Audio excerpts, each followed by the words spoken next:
We're live. We're back. Welcome We have returned from the edge of the apocalypse. From Star Trek Purgatory.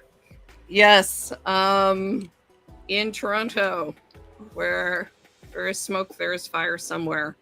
So welcome to StarTrekkin. I am Nicole. I am on the east end of Toronto. Across the city, we have Green. And we are here to talk Trek after a long hiatus.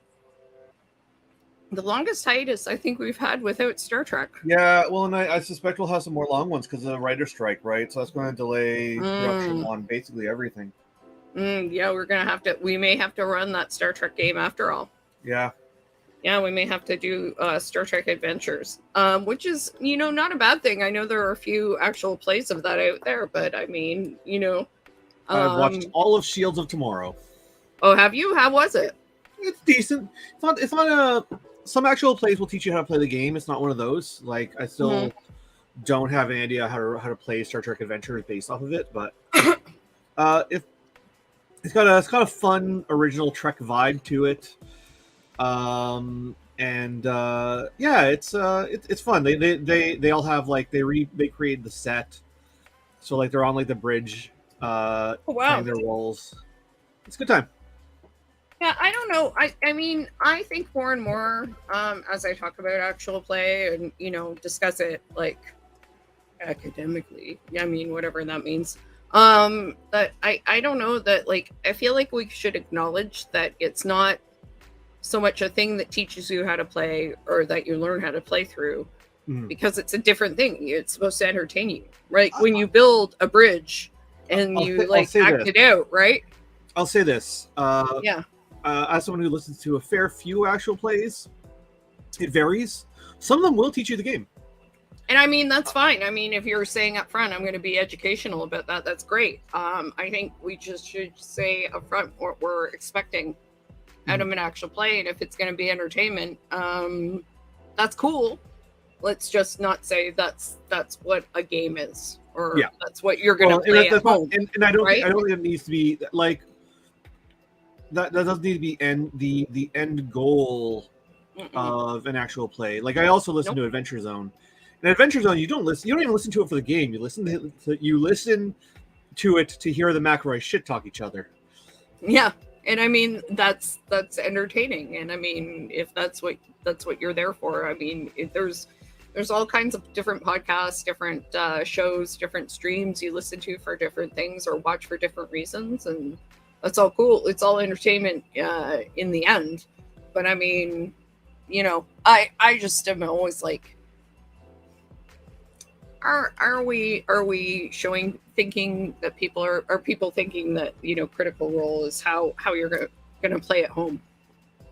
Yeah, and I'm like, nah, I don't think you should think that, or like that's the expectation you should have. Of your Critical DM. Role is one I don't watch, so I can't even comment on it. I don't actually watch a lot of actual play.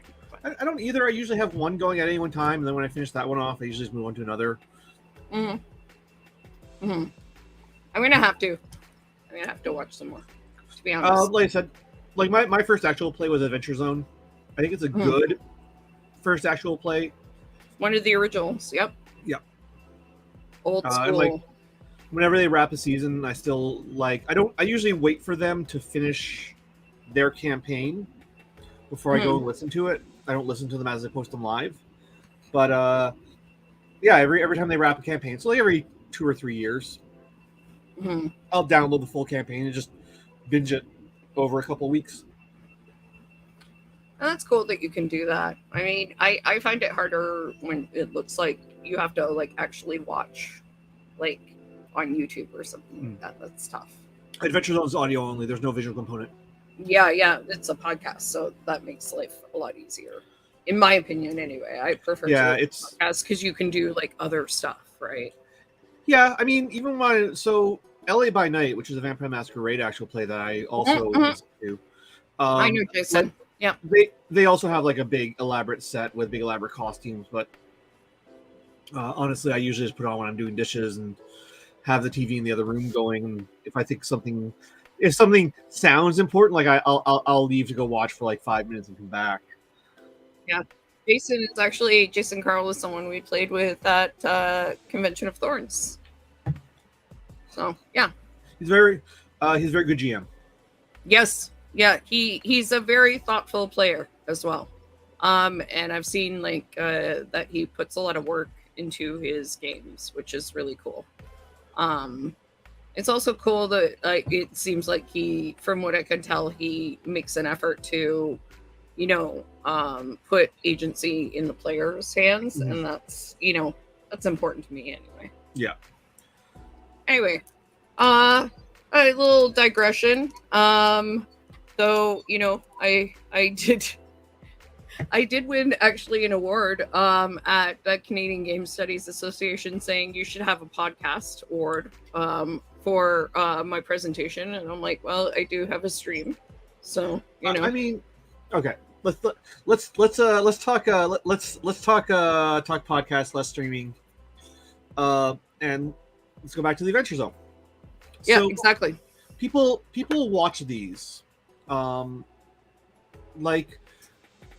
A lot of theory around parasocial relationships is that they're bad, which I mean they have bad components to it. But a lot of the reason why people watch podcasts, streams, and stuff is to form a parasocial relationship with the host, right? Like they want that. Yeah. That's the desired outcome.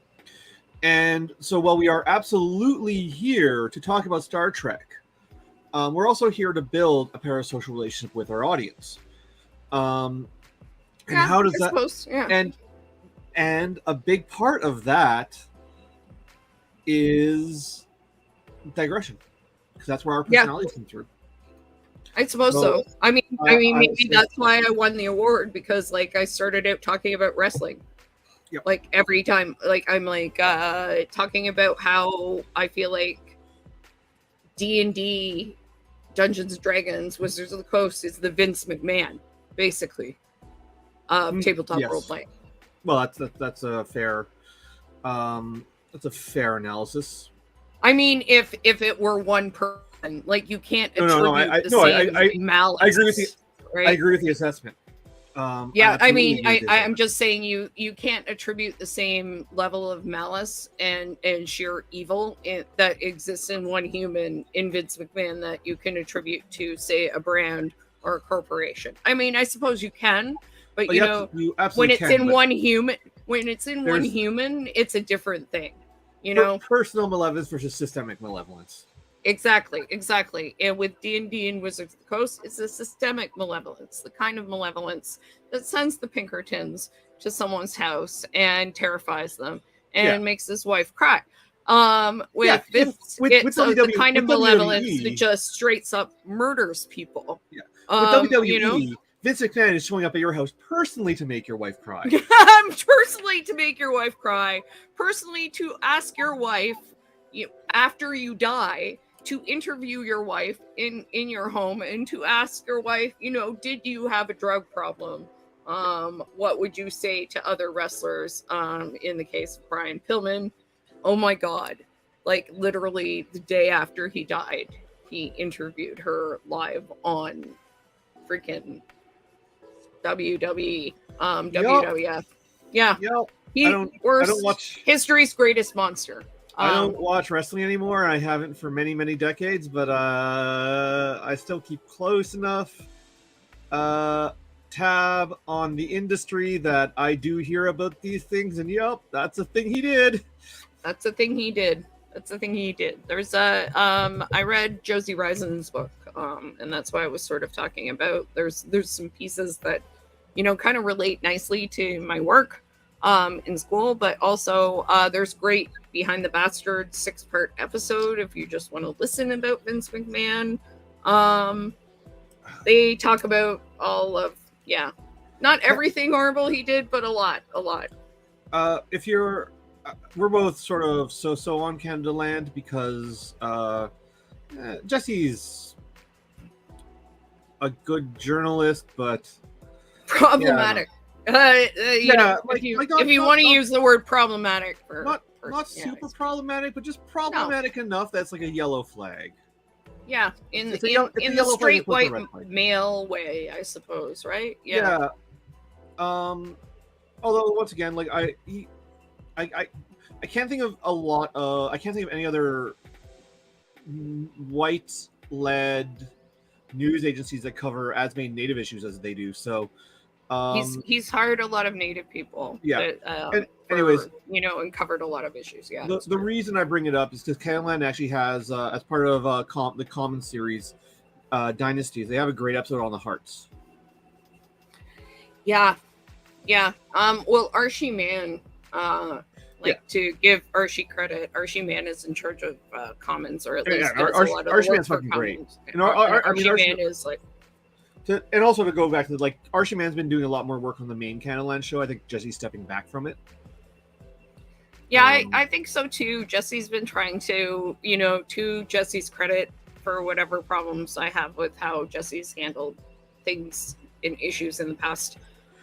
He seems to have been like trying to hand off a lot of responsibilities that he shouldn't be handling to other people. Yeah, well, there comes a point where I run a media empire. Is it also responsible for me to be the host of the show? Right? What's the ethics there? And like he does. This is why I give him a yellow flag as opposed to a red flag. He does take these things seriously, even when he does have like blatant, and he does declare his biases. And like, I think he is very wrong on the Canadian trucker thing. Not that he's on their side, but I think some things that say on the truckers I agree with, and some of them I very much don't. So, but yeah, I ultimately at the end of the day I give him a B minus. Like I actually think he's better than most of the media. There's a reason why I still listen to all his shows. But also not perfect. I find it much easier to listen when Jonathan or somebody else is hosting. Or Karen or whoever. Archie's so fucking good. Like Archie Man is like A plus. Like he's whenever he's on, he's perfect. So yeah. Glad. I mean, he also gave what's her fucking nuts a show, and that was a bad idea. Gian Garson. Which one? Sorry. Is it Gian Garson? No. Jen Garson. Jen Garson. Yeah, when she was on. Yeah, I remember that. Yeah, when I couldn't listen to that show. Who decided? Like, I mean, I guess he was like, Jen Gerson. Gerson. Yeah, Jen Gerson. Yeah. I'm going to be fair and balanced. I'm going to give the conservatives a show too. It's just like this is. Well, there was a leftist and a conservative, but Jen Gerson just balances out by being horrible. Yeah, I mean, when it was the original host, it was I forgot the guy that originally hosted it with her. He was great because they would shit talk each other, and that was just very entertaining. But when he left and they replaced it with like a sort of left leaning, and like left leaning, they're the liberal, liberal. It just stopped being entertaining. And on the other hand, it also was a show I watched or listened to regularly because they did cover stuff that didn't get a lot of mainstream coverage. Yeah, that was interesting too. Honestly, for having a conservative viewpoint, Bad and Bitchy is really great for that because Erica Eiffel has oh my god, I can't remember her name right now, but she has somebody on from Alberta who's been a friend of hers for a long time, who used to work in the PC progressive conservatives in Alberta when she was younger. And it's very interesting because she's very much a center right conservative, and so she's able to explain a lot of things that are going on in conservative Alberta politics that you would not otherwise understand. Yeah, I'm not against having conservative on shows necessarily. It's just they gotta be able to have an honest conversation. A lot of conservatives in the media right now can't. Yeah, she's able to have an honest conversation, and she's friends with Eric Eiffel, who is a very leftist black woman writing for the Hill Times. So I mean, you know, if, Yeah, I mean, if we you're all have our one token conservative friend. yeah, exactly. But I mean, it's great to hear those conversations because, like, I don't know what the fuck is happening in Alberta half the time. I don't know how people in those communities think. Yeah, I mean, And I do. it's good I'm to from know. there, I know, and that's like a so perspective that is easier for you to have. I also don't know, you know, like they were explaining how the NDP really screwed up in those areas by trying to change, you know, the payment and tax structure for people working on farms and how yeah, that really there are. alienated people. And that was like something I'm like, oh, you would think on the outset that's a good idea, but that just because of the nature of how labor works and exchanging Yeah, labor, that really screws people over. and like you also run this problem of oil is king, and like the NDP is Mhm. always going to struggle in the West, especially in Alberta, because oil is king, but also we desperately need to stop, like desperately. Mhm. Like we are in full on biosphere collapse now. There is no stopping what's coming. But Yeah, well, we can I keep it from mean, getting worse. what's happening here today? I mean, Yeah, we let the I cat had to go out. We buy an probably N95 shouldn't mask. have. Yeah, we have N95s and KN95s, so we're pretty good. We also have Cambridge masks, Mm. which don't protect anybody else, but at this point, hardly anyone in Toronto wears masks inside. So if we're wearing masks that protect us from the smoke and don't protect other people, so be it. I'm wearing Unfortunately. fabric masks indoors, but I definitely picked up some N95s because fabric masks won't do shit for smoke inhalation. Hmm. Well, Uh, I'll probably wear those Cambridge ones outside because they have a really good filter. I apologize for doing this. Only 20 minutes in the show. I have to run to the bathroom. My body has just been like, nope, you go now. No worries. I will put up a banner. And when I get back, we'll get into the show. Yes, we will do that. I'm gonna put this up. Be right back.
But that's something that bubble tea I drank just hit me like a glass.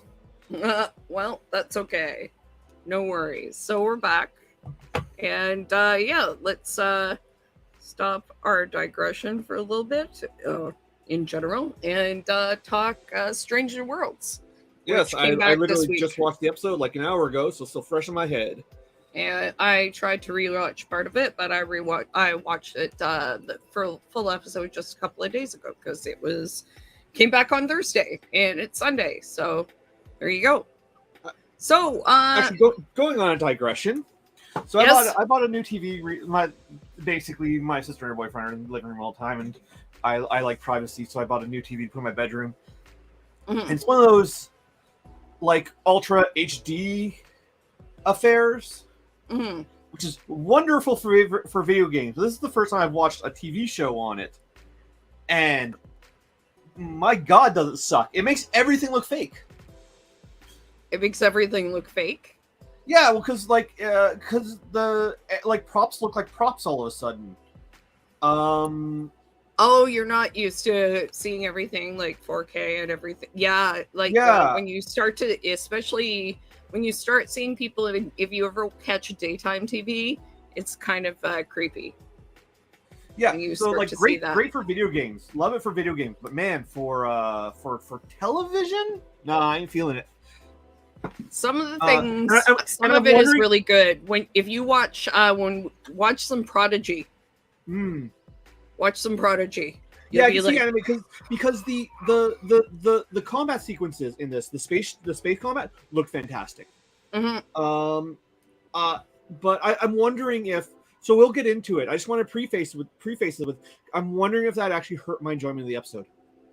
It's possible because I mean you're just getting used to it, and I remember when we got a new TV. I don't know about when you came home if it took some getting used to, because I bought these TV. Like we have one we need to put up and one in here, and Gary was gone when I got the new TV. Gary says some shows he can't watch. What shows can't you watch? The ones where it feels super real. It's too real because Green is saying that some stuff looks like props. It looks fake. Yeah. Yeah, but it's just the way it looks. It's not that it's like visual straight. Gary says the visual looks strange. It looks like a hyper real kind of thing. Yeah. That's exactly it.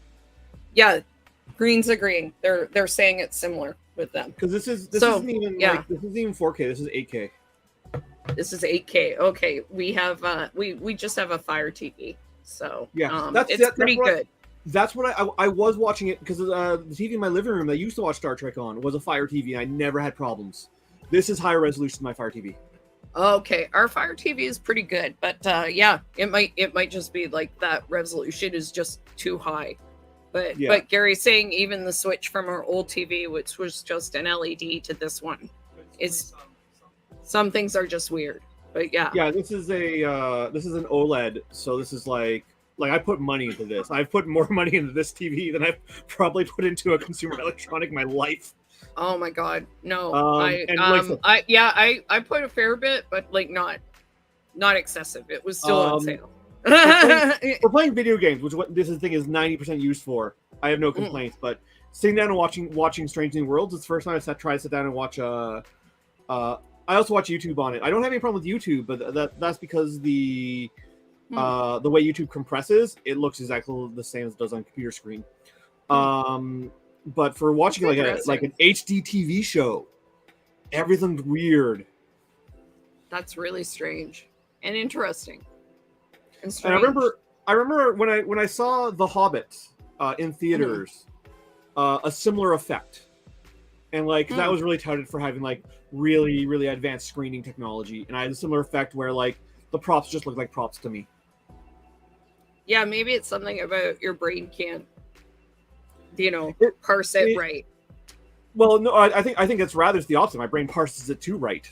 Well, that's what I mean. It seems like fake, like the fakeness registers too much or something like that. You can't suspend the disbelief. You know what I mean?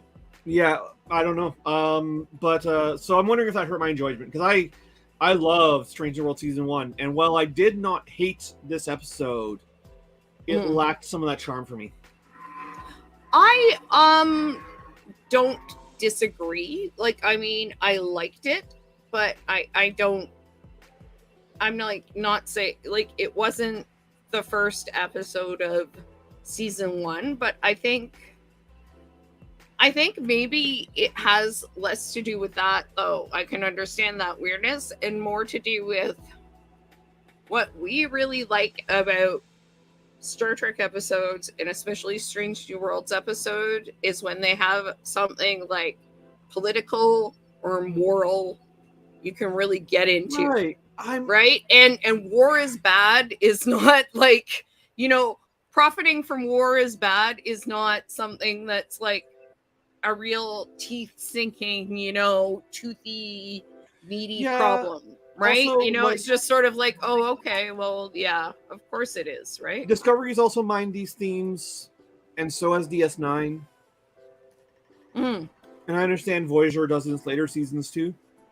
So, And I mean, I don't see a problem with mining war trauma or war being bad or people profiting from as long as war. you're saying something about it. Yes, exactly. And I think that's the problem. Like, I liked parts of it, but the thing that I liked the most was not necessarily like the action sequence. I was fascinated by, I don't know that, like you said before the stream, I don't know if Star Trek is the place for action sequences all the time. Yeah, like necessarily. I didn't need to see Nurse Chapel and Umbega be big screen badasses and take on a small army of Klingons by themselves. Like, but it's fascinating.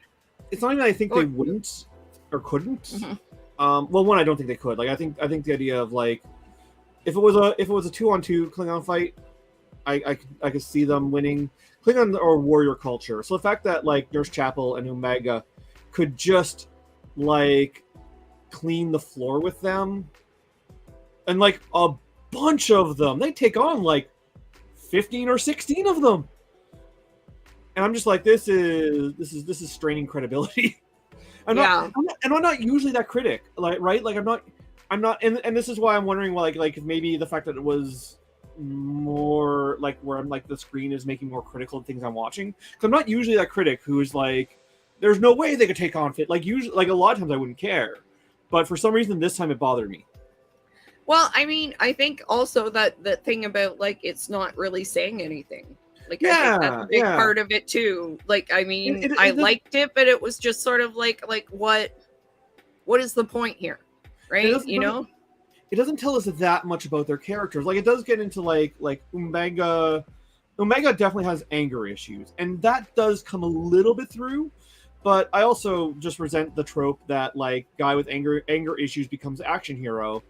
Like, I think that's a trope that Star Trek especially should be avoiding.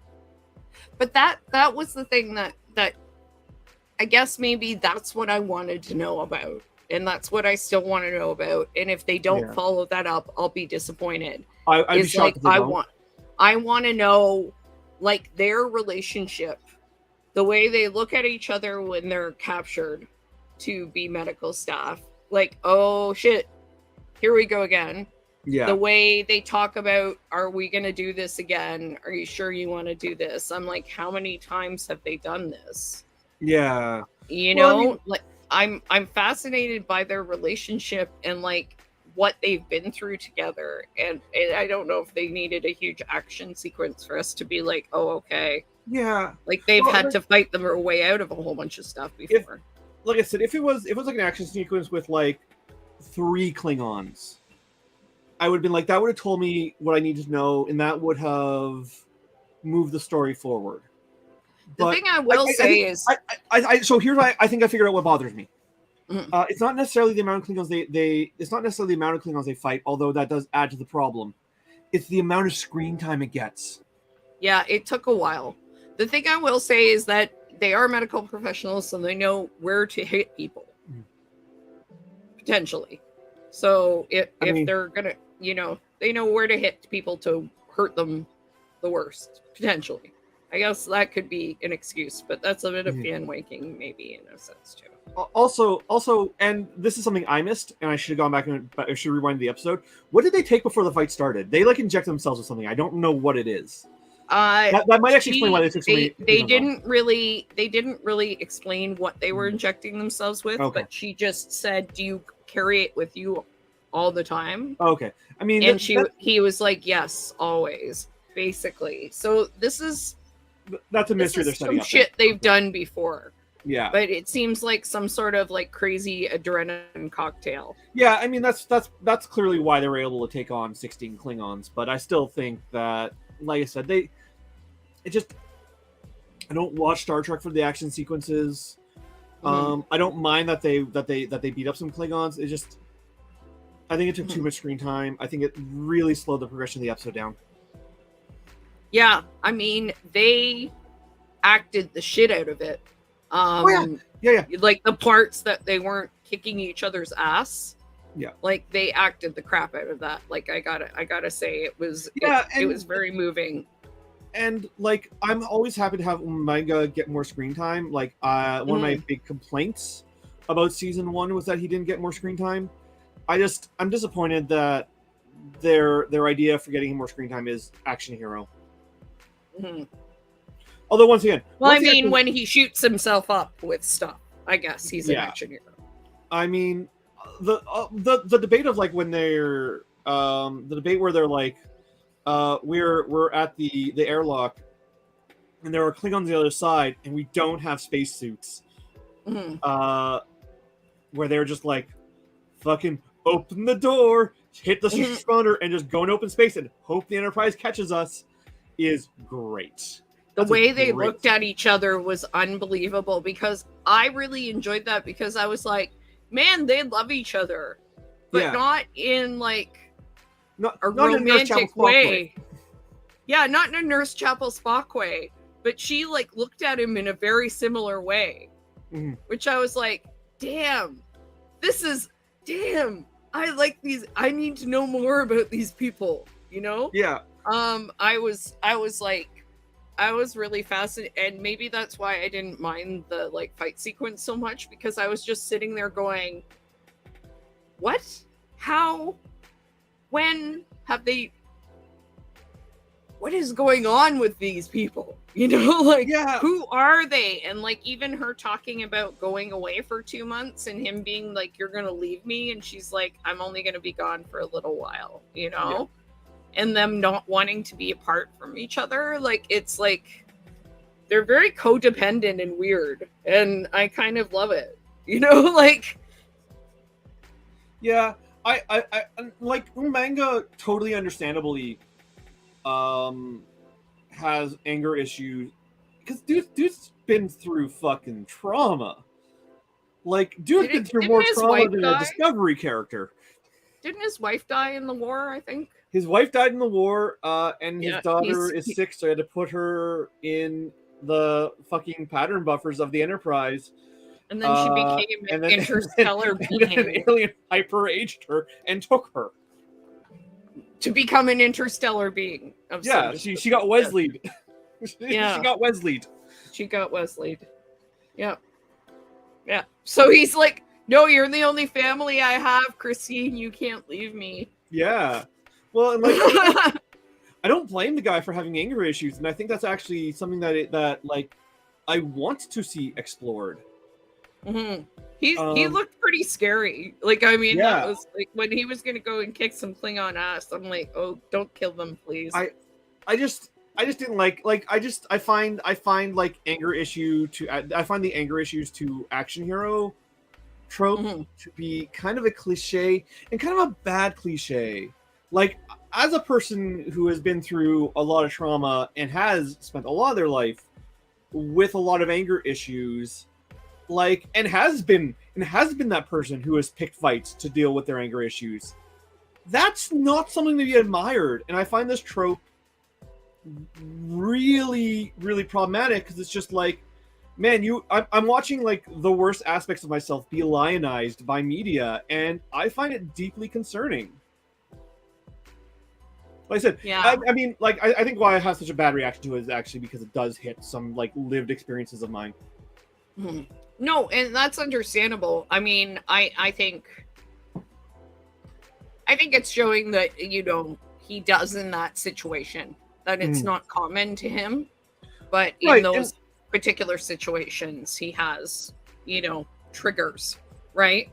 and we're only one episode into the current season. Like this might get brought up, and they might address how unhealthy it is, and then I might be fine with it. But I think they are. I think this is like kind of an opening to like what went on with Chapel and Mbenga in the war.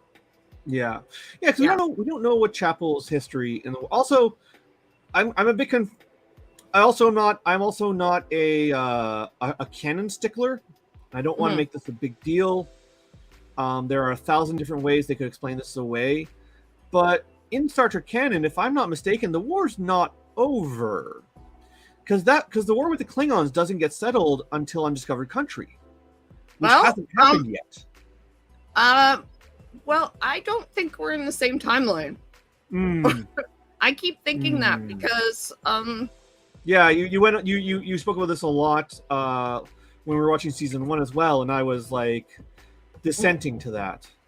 Well, the thing that I read about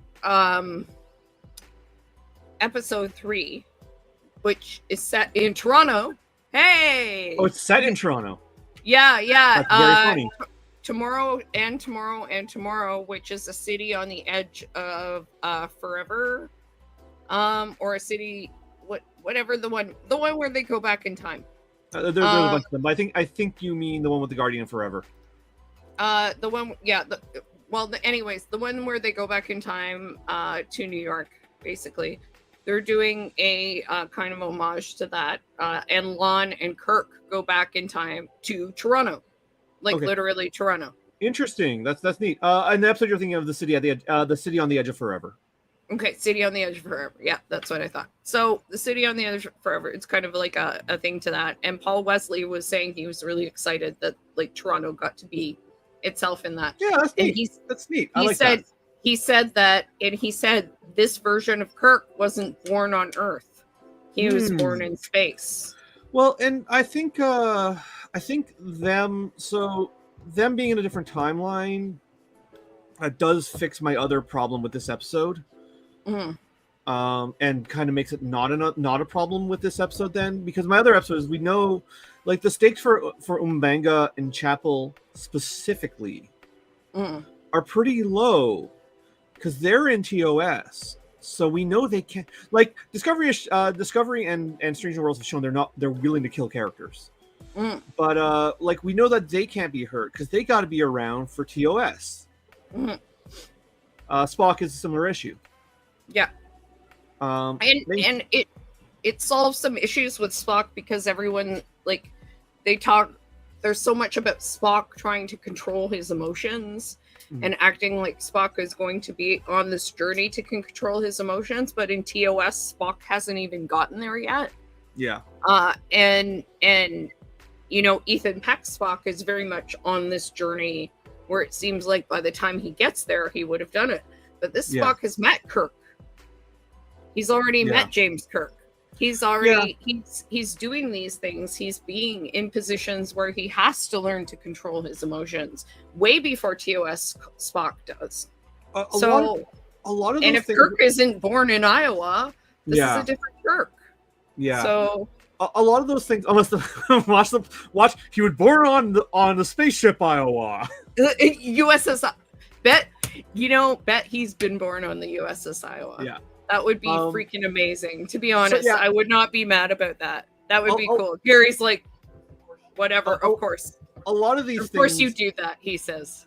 A lot of these things I can like some continuity stuff because I don't give a shit. I think a series needs to be self-contained, but I don't care about the large details. But something like a character dying who's alive in the show, that like that's like Spock starting his emotional journey a little earlier isn't the sort of thing that's going to bother me in a prequel. But characters dying who are alive in the main one is just it does kill some of the tension. Yeah. And I mean, it doesn't mean that. Well, I mean that's some interesting stuff with the lower decks people then too. When is that episode going? That's not next episode, is it? No, I don't know when that episode is. We'll find out. There are some episode titles and stuff we can talk about later, but none of them, in my opinion, give any ideas to which episode that might be. But they look real cute because they're basically themselves and they look adorable. They've got their little lower decks uniforms and everything. I am disappointed that Boimler doesn't have that fake Boimler wig that was being worn at Comic-Con. Oh yeah, he's got purple hair though. That dyed his hair. He does have purple hair at least. Yeah, and him like reacting to Spock is so great. He just loses his shit. He's a dark dude here. Anyway, we haven't talked about the episode title or the episode. So yeah, we went right into events that happened right in the middle of the episode. Yeah. So let me just read this over. So it's episode 1 of season 2. Yay! It's called The Broken Circle, which is kind of like a whatever name for a criminal enterprise, to be honest. Yeah. Yeah, whatever. Directed by Chris Fisher, written by Henry Alonso Myers and Akiva Goldsman. While undergoing upgrades, the Enterprise receives a distress call from Security Chief Lon Nguyen Singh. Yay! Who's searching for Oriana's parents. Oriana being the kid that she found who was like her, basically, and a Gorn survivor. On the Klingon-governed mining planet Kajtar 4. That was a Roman numeral. It spooked me, sorry. With number 1 imprisoned and awaiting court-martial potentially or a plea deal, and Captain Pike recruiting her defense counsel, Spock decides to disobey Admiral April's orders and hijack the Enterprise. Spock, Ensign Uhura, Dr. Mbenga, and Nurse Chapel hide the Enterprise in the planet's rings and beam down. They hijack the Enterprise with the help of Commander Pelia, who is Carol Kane. Yay! Who's clearly sticking around. Like that. They clearly have plans for her. Well, yeah, she's extremely bored. And so she wants to stay on the Enterprise because that's where the fun happens. And indeed it is. They find Lon and Oriana's parents injured in a mine explosion, suggesting a photon torpedo impact. Klingon soldiers abduct Mbenga and Chapel onto a ship made with Starfleet technology. Land briefs Spock and Uhura on her discovery, a cabal of ex-Starfleet and Klingon soldiers plotting to restart their war to revive the planet's economy. Lon searches for the medics while Spock and Uhura return to Enterprise and chase the abductor's ship. The Klingons try baiting Spock into firing on it for the Cabal's false flag operation plan. Undeterred, Spock beams Chapel and Mbenga aboard. Okay, that's a bit of a illusion of the whole situation. The Klingon captain requests his presence. They cease hostilities over drinking. Lon meets Oriana again before returning to the Enterprise. April reprimands Spock, but April's superior persuades him to stop, noting Spock's diplomacy could help diffuse tensions with the Gorn.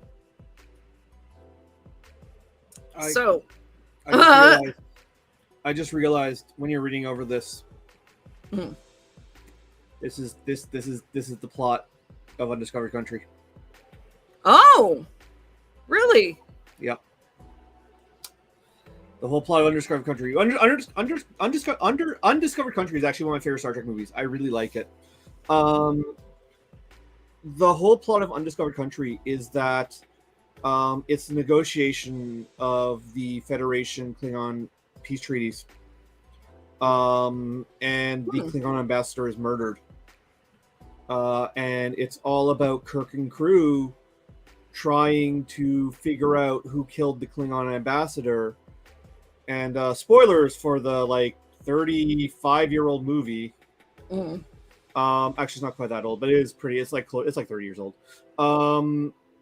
The killer turns out to be a coalition of Federation and Klingons who are trying to keep the war going and are plotting to also assassinate the head of the Federation, and frame the Klingon Empire for it, including Spock's protege. Huh. So they just sort of like put part of the undiscovered country plot a little bit further ahead. There's so much Star Trek that I think themes are going, like, plots are going to get reused, themes are going to get reused. That's how Star Trek be. But that's interesting I just realized it. But that's interesting because you said the Klingon War shouldn't be over yet. Because that's the movie where it gets negotiated. But we have it's over / there's a ceasefire. Yeah. And this whole thing stopped them from reigniting the Klingon War. Because they're worried about a Gorn war in this timeline if it is a different timeline. Well, and they used part of the undiscovered country plot early. It's interesting. Like they're doing a whole rejigging of how things happen. Although I will say, judging by the very, very ending of this episode, I do think the Klingon Federation War will be restarted by the end of the series or end of the season. Even with the Gorn coming, or just because they said, "Oh well, they stopped us from restarting a war on two fronts." Yeah, I think they'll do some DS9 shit where it'll be like a three-side war. I wouldn't be surprised. I mean, unless they can convince the Klingons that the Gorn are a bigger threat. Are a bigger threat. I say I read some stuff from the producers of Star Trek, and I'm not vibing their plans for the Gorn. So their whole idea with the Gorn is that they're totally alien. There's no human analog to them, and like I mean, Discovery did that with the giant aliens at the end of season 4. I forget what they called them. But yeah, they were real aliens though. They were really alien. Exactly. I don't like Star Trek has always used aliens as analogs for real world cultures, and I think being like, oh, the Gorns have no human, like I don't like that for the Gorn. We'll see what they do with them. I'll absolutely give them a chance. Like I said, I like the only episode I didn't like in season 1 was the Gorn episode. So, did they say that they have no human analog and there's nothing human? Let me or did they say that humans believe that or the Federation believes that? No, they let me find the exact quote, but no, they basically did say that humans have no, like they don't have any analog. Well, that's fine if they don't have an analog, but if there's nothing human about them, and that's like there's nothing human. Well, like I said, give me a second to find the exact quote. It was sent to me in a DM, so I gotta find that DM again. No worries. So we talked a lot about Chapel and Mbega, which was cool. This recap mentions very little about Carol Kane, but you know, as you said, Paleo wasn't in it very much. Yeah. But they mentioned that she's a specific form, a specific race of people called the hell what did they call it? I know I'm going to say it wrong. Lanathan or something. Yeah, I keeping it. I actually want to look that up because I'll look it up. I think that's the same species that Isis was from in the other time travel episode with like the spy, because in TOS there is an alien race that does guard over humanity, but they got into that in Picard as well. Apparently, it hasn't. There's no Star Trek species by that name. Okay, but there are other things that could be like that. It's Lathanite. Okay. Okay, I'm not finding this quote, and I'm tired of looking for it. So. Okay. Oh, That's cool. I said that and I found it as soon as I said that. Oh, okay, cool. So yeah, so this was in this is on a Paramount Plus like extra video thing. So this was basically they were watching the sequence of Kirk fighting the Gorn, and they're talking over the producers of Strange New World are talking over it. And so the exact quote is, "We are obsessed with the Gorn. So the Gorn are monsters. They're not analogs for anything." That's the specific quote. And I dislike a key theme of Star Trek is that no one's a monster, right? Yeah. So I don't like them saying they're monsters. And like, this also explains why the Gorn episode is the one episode I don't like, because I didn't like that the Gorn were monsters in it. Well, I mean, it's fine if I would be fine if they're like they see them as monsters, because like then it could offer the suggestion that later on we won't see them that way. You know what I mean? Yeah. So that's not the vibe I get, though. Yeah, well, if they say they're monsters, then that's not the vibe I get either. But if they were like, oh, the Federation or people who encounter them see them as monsters, that would be a different situation, right? Like, because that leaves some space for perceptions to change. All right. Definitively saying they're monsters is like, yeah, it's not like they're perceived as monsters. They are monsters. I don't jive with that. I don't jive with that.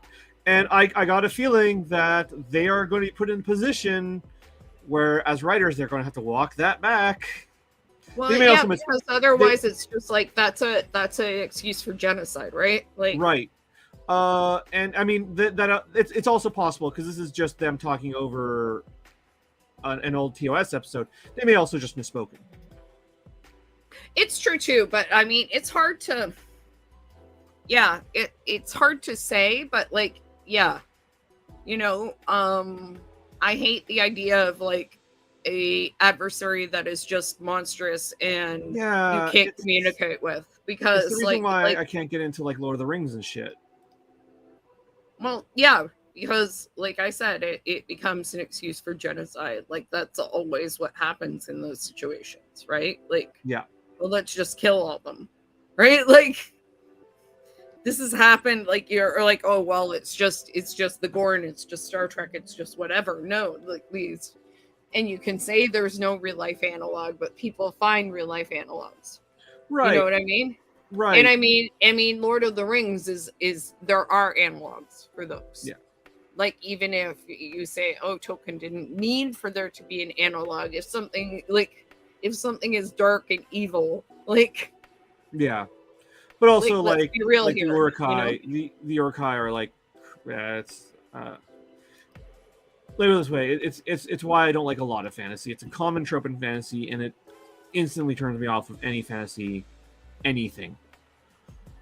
It's a major part of what will be my dissertation too, was like these underlying tropes that come kind of from fantasy and from wargaming, right? So, and you can see them, and that's why I'm always like, you know, you got to side-eye stuff even in sci-fi, right? Like, because just because it's about the future doesn't mean it doesn't have the same underlying messages, right?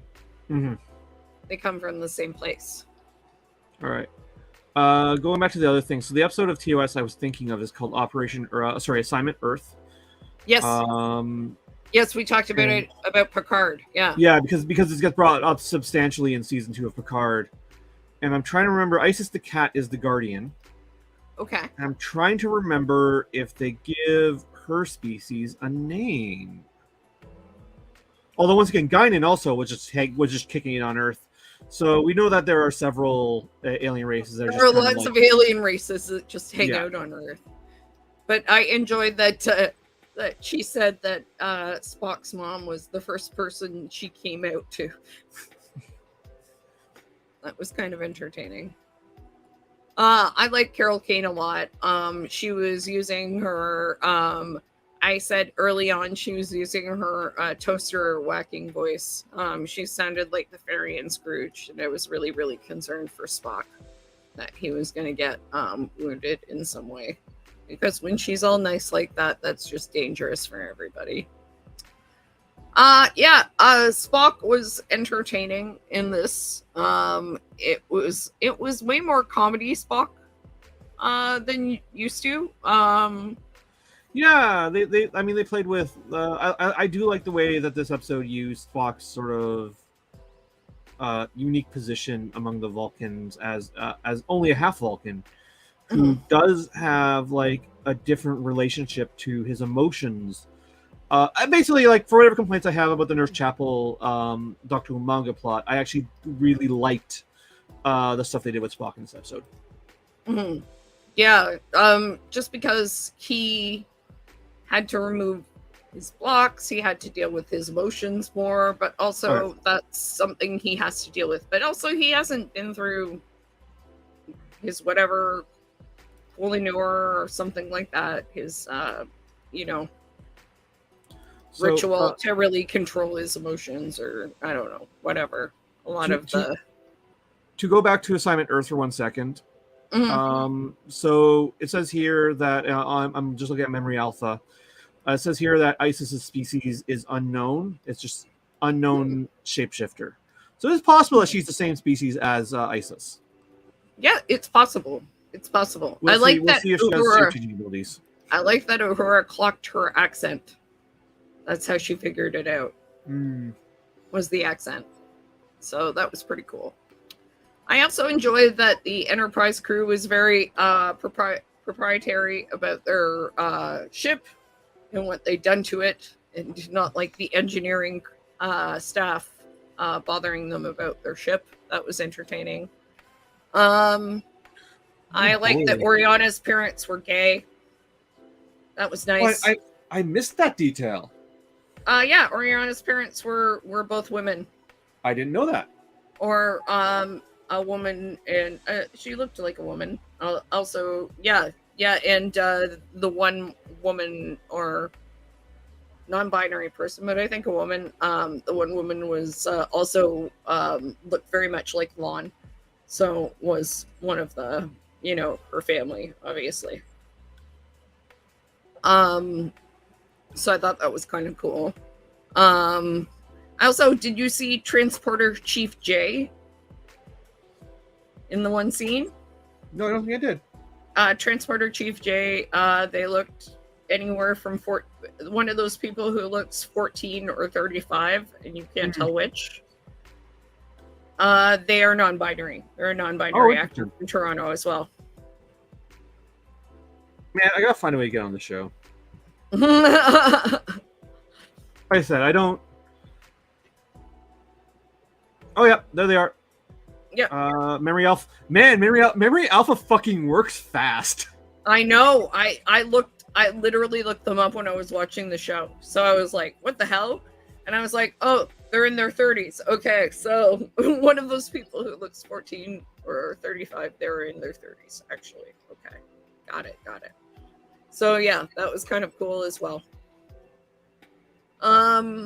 We got Klingons. They were not early Discovery Klingons. They were just Klingons of the cheerful drinking and fighting variety. I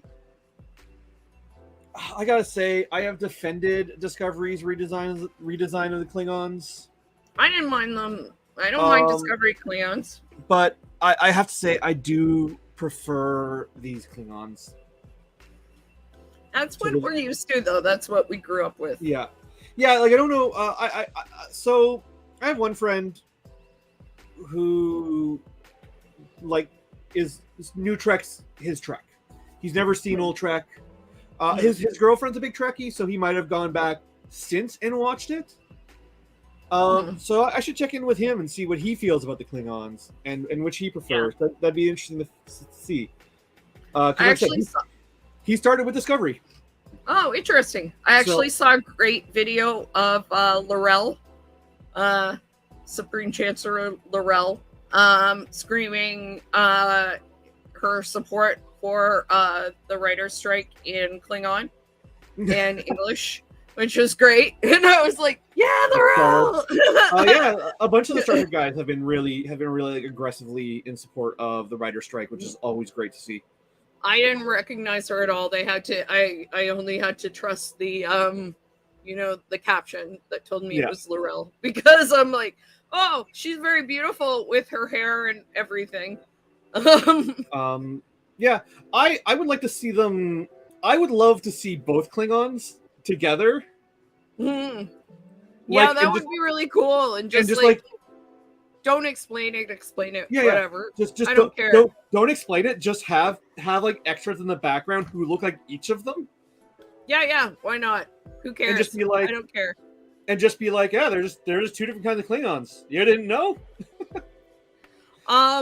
So Lon was back almost immediately. I think that was one thing that we did say was going to happen.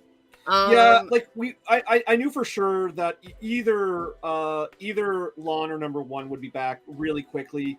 There's no way they'd have them both gone.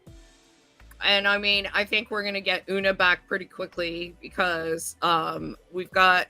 I mean, the next episode is obviously. I said before I even read the kind of blog lines that obviously next episode is going to be Pike, getting Una back on the ship. And then I looked at it, it said Una's going to be court-martialed, and I was like, how dare they court-martial Una, motherfuckers. But I do think it's very funny that like Una lied about her species on an application form and she's in jail, and Spock commits fucking treason, and they're like, yeah, and they're like hangovers your punishment. She lied on a form and he stole a ship. Yeah. And they're like, the Klingon blood wine hangover is punishment enough for you, but you, Una, you're in prison.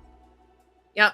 And meanwhile, Lon is walking around being a Noonien Singh, drinking Klingons under the table and kicking everyone's ass constantly.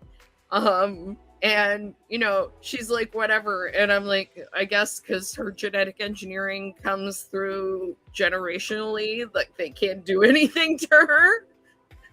What? How do these loopholes work? I don't understand. Yeah. Okay. I'm glad to have Lon back, though. I saw a comment on Reddit, actually. Somebody's like, how is Lon drinking Klingons under the table? Oh, maybe she got some con blood. I'm like, of course she got con blood. Did you not see the last season? Did you not see all the shit she did? Yeah, like she is part super soldier. Yes, exactly. Come on. She survived the Gorn. What is wrong with you? They would have all survived if they weren't arrogant assholes. Like, give me a fucking break. What makes this also really strange is, according to Picard season 2, that means she's also related to Data. Yeah. Unless this is a different timeline from that timeline. I don't even know anymore. I mean, I guess related to Data. Honestly, if they're going to address different timeline stuff, that'll probably come out in the Lordex season. Yeah, I think it will, because there must be something going on. I don't know, because like Paul Wesley saying this Kirk wasn't born on Earth, I was like, yeah. Oh, okay. Because part of the episode 3 is apparently Kirk running around being like, Earth is great. Let's go get hot dogs. Things like that, And so I'm Kirk like, also lied on his forms. I was born in Iowa, USS Iowa. Oh my God. I'm glad to see Admiral April more. That's good. Yeah, I don't know. I mean, I think really there was a lot to like. It had the whole get the team get together thing, but I think the flatness of it was just that there was nothing behind it except for like teaming up together is good, guy. Like humans and Klingons getting together is good, but for profit and restarting the war is bad. War is bad, guys. You know what it is? You know, I mean, it's a bunch of things, but you know what I think more than anything, Star Trek: Strange New World season 1 felt really fresh. This did Yes. not feel fresh. This felt like a lot of very common tropes in cinema, especially in sci-fi cinema. Yeah, and I mean the first episode last year was like, "Hey guys, we're gonna kill each other." You know, The first episode was a fucking mission statement. I know it really was, and I don't feel and so many of the episodes were like followed up on that mission statement. We're like, it was like, we're gonna talk about hard things. Yeah. And put some hard questions before our crew and, you know, make you guys think about stuff. And I don't feel like this episode made me think about anything. Yeah, It's just kind of like, this is nice to see everybody, except maybe false flag. It also probably wouldn't bother me if it wasn't the first episode. Yeah. If this was like episode number 4. Yeah, it's episode of Strange New World. It's just like for them to start off the second season on this. I don't know. I didn't hate it. I don't want to make it sound like I hate it. I don't want to be too down on it. I thought it was fine. But I just thought it was fine. Whereas, man, other than that one Gorn episode, I was like drinking the Strange New World Kool-Aid last season. I really do think that, like, I feel like we expect, you know, really interesting stuff at this point. And maybe they were just like, hey, we just got to introduce everybody back in. Yeah, I mean, to the show. Also, we're internet talking heads, right? Like, that's what we are. We're talking heads on the internet. But like, the whole reason we're here is to dissect, to analyze, and to basically be critical thereof. Yeah. Although, like, with that understanding that is our role, our self-appointed role in this, I don't want to be too down on an episode that I did ultimately think was solid. I don't think it's up to, it's not a bad episode. It's just not up to the standards of the rest of the episodes in the show. Well, I mean, I was gonna say, like, if all the episodes in the show are like an 8 to 10, right? Yeah. This was like a 6 or a 7. That's exactly which is like, you know, is like, it doesn't mean it's a bad episode. Yeah, that's exactly of a show. It's just, you know, compared to the other episodes of the show that have happened so far. Yeah, like there was more to it. This didn't have the more. Which, I mean, there may be reasons for that.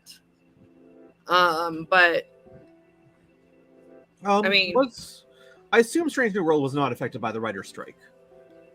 No, not this. Yeah, no. And I mean, just as a little PSA about writer strike stuff, a lot of the stories about shows that have been affected by the writer strike, that's it's not true.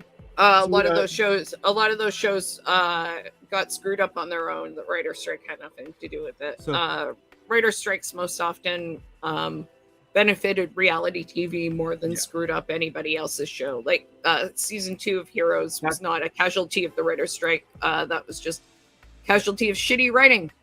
Yeah, the only show that I know really got effed over by the writer strike was Lost. Lost had some issues, yeah. And also X-Men Origin Wolverine, because that movie got shot without a script.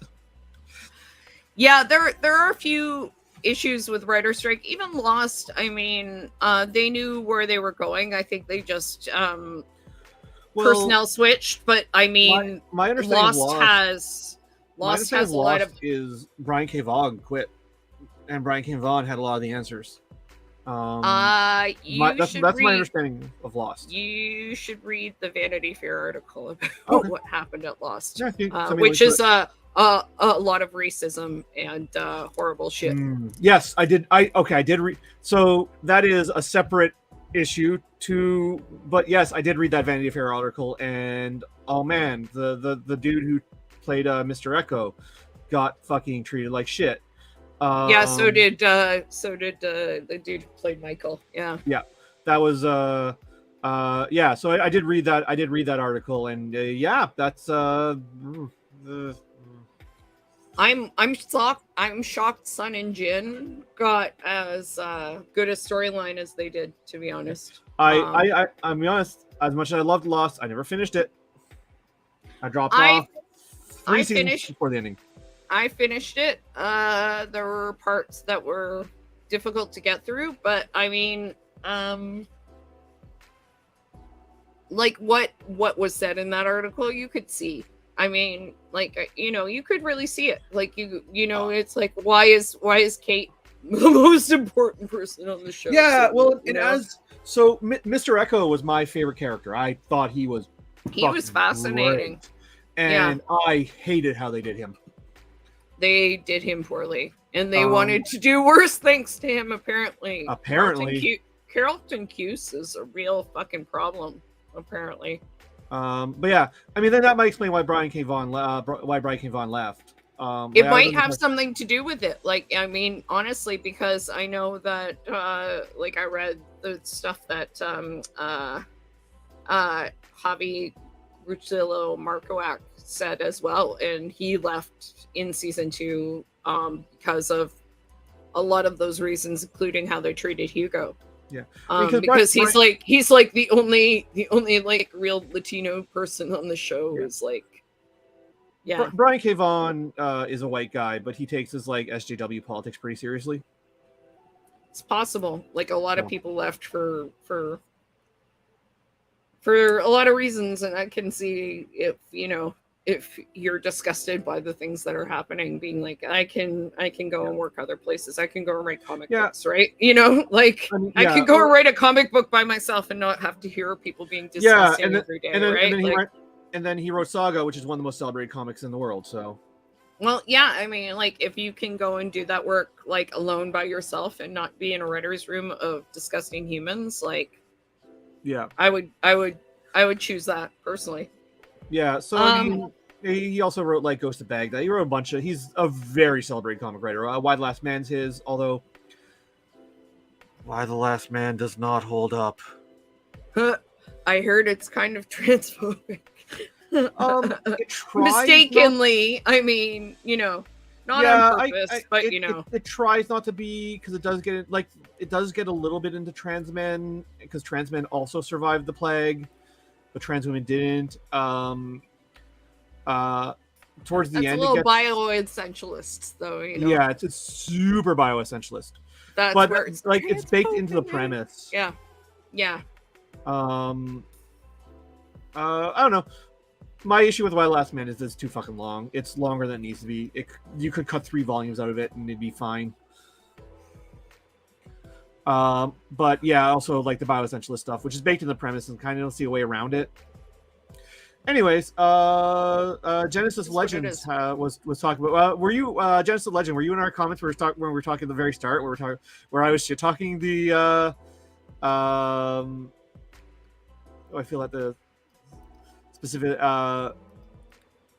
So, I'm curious what you think of the what you're specifically referring to. Okay, I spent like probably the first 20 minutes of the stream just talking about how much I hated that fight scene with Umbega and Chapel versus like 16 Klingons. This is interesting. Said stim drugs seem to be indicating a fascinating callback to the perpetually drugged 22nd century World War III soldiers from TNG 1. Yeah, interesting.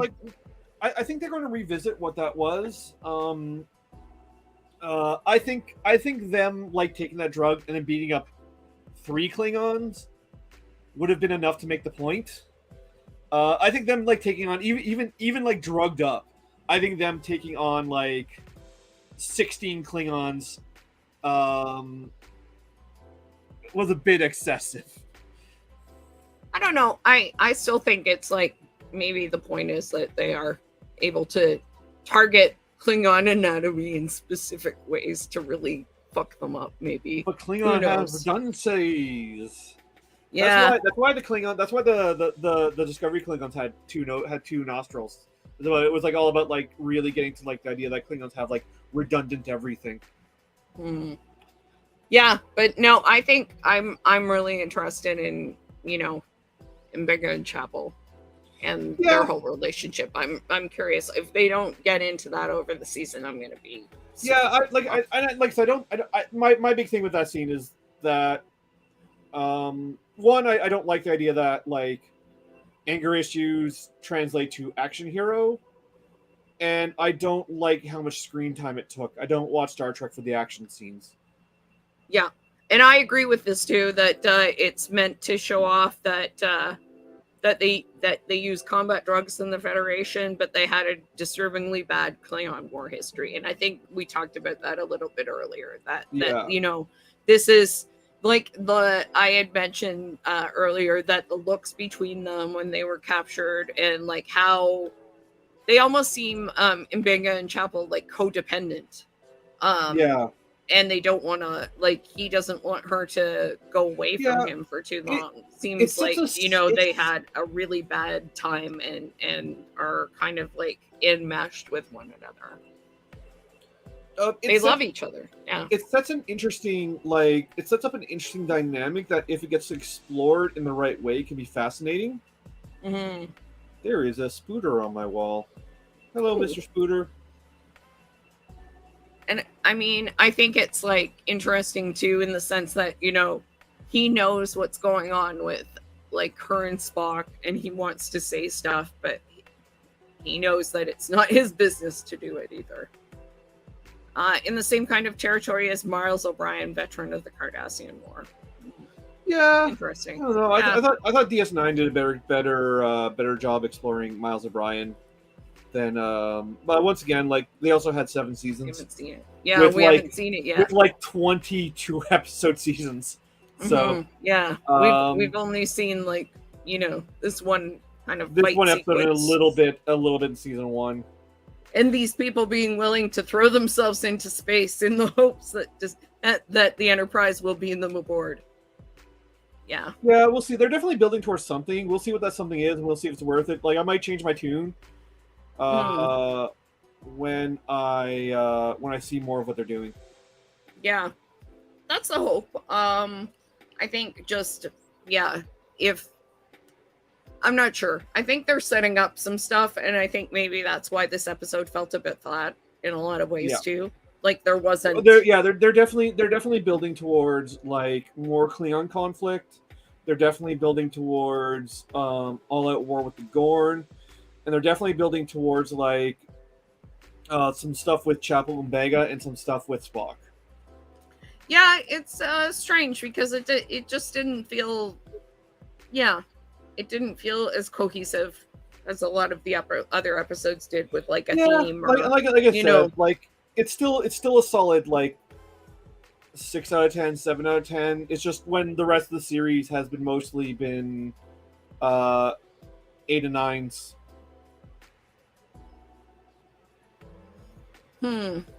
How they're trying just as a legend liked how they're trying to knit together the 3 different Klingon backgrounds as a single rope. Well, the Ah. human looking Klingons from TOS were explained in Enterprise. Mm-hmm. I don't think they needed to be explained, but they were explained. Mm-hmm. Which is basically that Klingons try to use. Actually, this is a tie-in for Sing because it involves Khan, which is because Khan's a product of the eugenics war, and basically the Klingons try to use human eugenics technology to create a perfect warrior, which they did, but it got rid of the ridges and made them look more humanoid. Mm-hmm. I mean, they're all humanoid. They made them look more human, and that's why there are some ridgeless Klingons in lore. Which I mean, that might be an interesting place to go with La'an. Yeah. Well, these are also like kind of like conniving warrior Klingons, you know? So they're more like the TOS Klingons that are sneaky, while at the same time being like, you know, blood wine drinking, you know, Yeah, Viking-ish Klingons. These Klingons gave me a very DS9 vibe to them. Mm. And so part of the reason why I was complaining about the new TV is actually because their ridges look like makeup. Yeah, well, yeah, they always kind of do. It's Like unfortunate. more so than usual. I Okay. think it's the Ultra HD that I got. I don't think it's the show's fault. I think it's the new TV. Interesting. And Genesis of Legend adds, I think there's a fascinating little bit there of certain Klingons with disco extreme differences and possibly some half augment Klingons. I think you Green, you were saying earlier you just want to see them all together. Yeah, like the yeah. disco Klingons, I want a just shot with without like all three different explanation. Klingons. Just I want a shot like in a bar where just 3 Klingons, one of each different makeup type, is just sitting at a bar drinking and never acknowledge it. 100%. So, yeah, in general, good episode, but a bit of a subdued start to the season Yeah. in terms of, Strange New Worlds. Maybe it was just weird without Pike. I mean, Pike for like, a white dude, an old, a 40, 50-year-old white dude, he does bring something to the show, like people are Pike like, is daddy. you don't need him. Pike- He really Pike is does. Space Daddy. Yeah, like his space he really does, like the hair, the jaw, the humor, he's a charming mofo. It might just be that the main character was missing. Yeah, I mean, and Una too. We were missing. Kirk is on shore leave. Pike is off saving Una, and Una's in prison. Well, and that's a lot of charisma that we're missing. Well, and Hammer's also dead, so we're also missing Hammer. So we're missing 3 characters of the principal cast. Yeah, and I mean, as delightful as Carol Kane is, we're just getting used to her, like introducing. Well, she doesn't really do much. She helps encourages Spock to steal the Enterprise, which is delightful, and gives them a reason, to says, oh, this will make them release the docking clamps, basically. Yeah, and then she has some lines at the end confronting Spock that clearly set her up as being more than just a one-shot guest star. But so they're definitely going to do more with her character, which I think is neat. I'm looking forward to see what they're doing with her. But like she's not in the episode very much. Mm-hmm. Genesis of Legend says, I appreciate how they tried to focus on Spock as an acting captain. And that's true too, because when Pike said, I have faith in you, Spock looked like, I do not have faith in me as an acting captain. And he actually, once he was in the chair, seemed to handle it pretty well. Also, I have mixed feelings about how much the what you say in the captain's chair, I'm like, don't you guys have to leave? Like, I hate how much it was a funny scene and in keeping with Strange New World's sense of humor, but it also felt really out of place in that particular moment. Mm-hmm. But also Spock being like, I want the ship to go real fast. Yes. That's great. I love that. Also, Melissa, I was saying today, Melissa Vominos, there's someone who would appreciate that. His name is Cristobal Rios. And he would say, that's a good thing, kid. That's a good one. Because I think Rios would like Vominos quite a bit.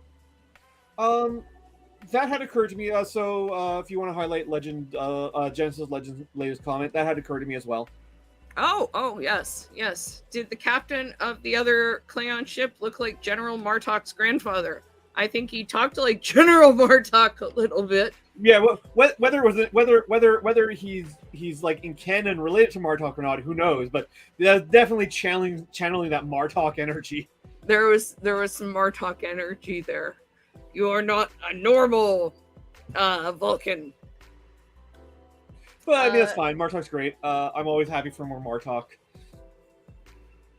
Yeah. That and the facial hair, he says. Yeah, no, it was really, that was kind of fun.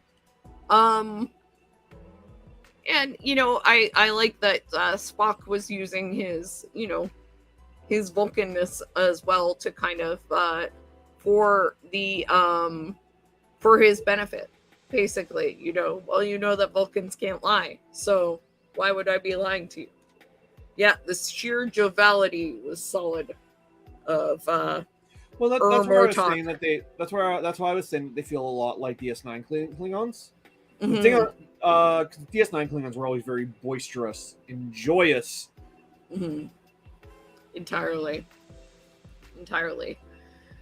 So, yeah, we got that.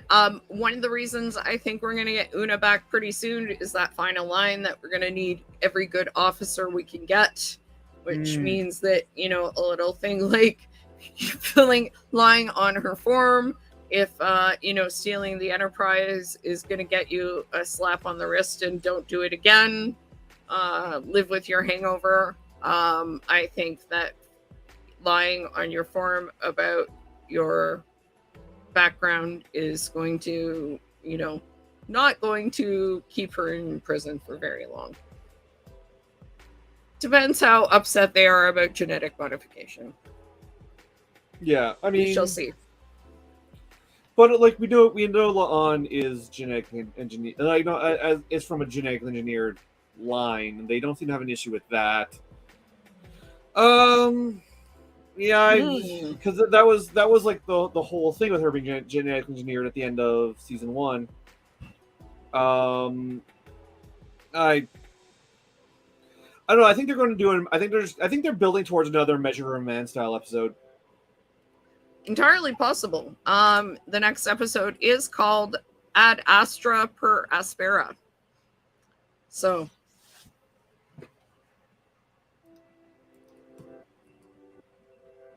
and that is Commander Una faces court-martial along with possible imprisonment and dishonorable dismissal from Starfleet. Through adversity to the stars. Mm-hmm. That is, yeah. That's the NASA. Mm-hmm.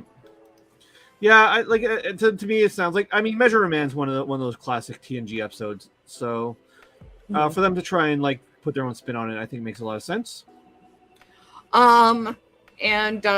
Genesis of Legend says that I suspect the blood wine drinking contest may be foreshadowing a scene with Mariner.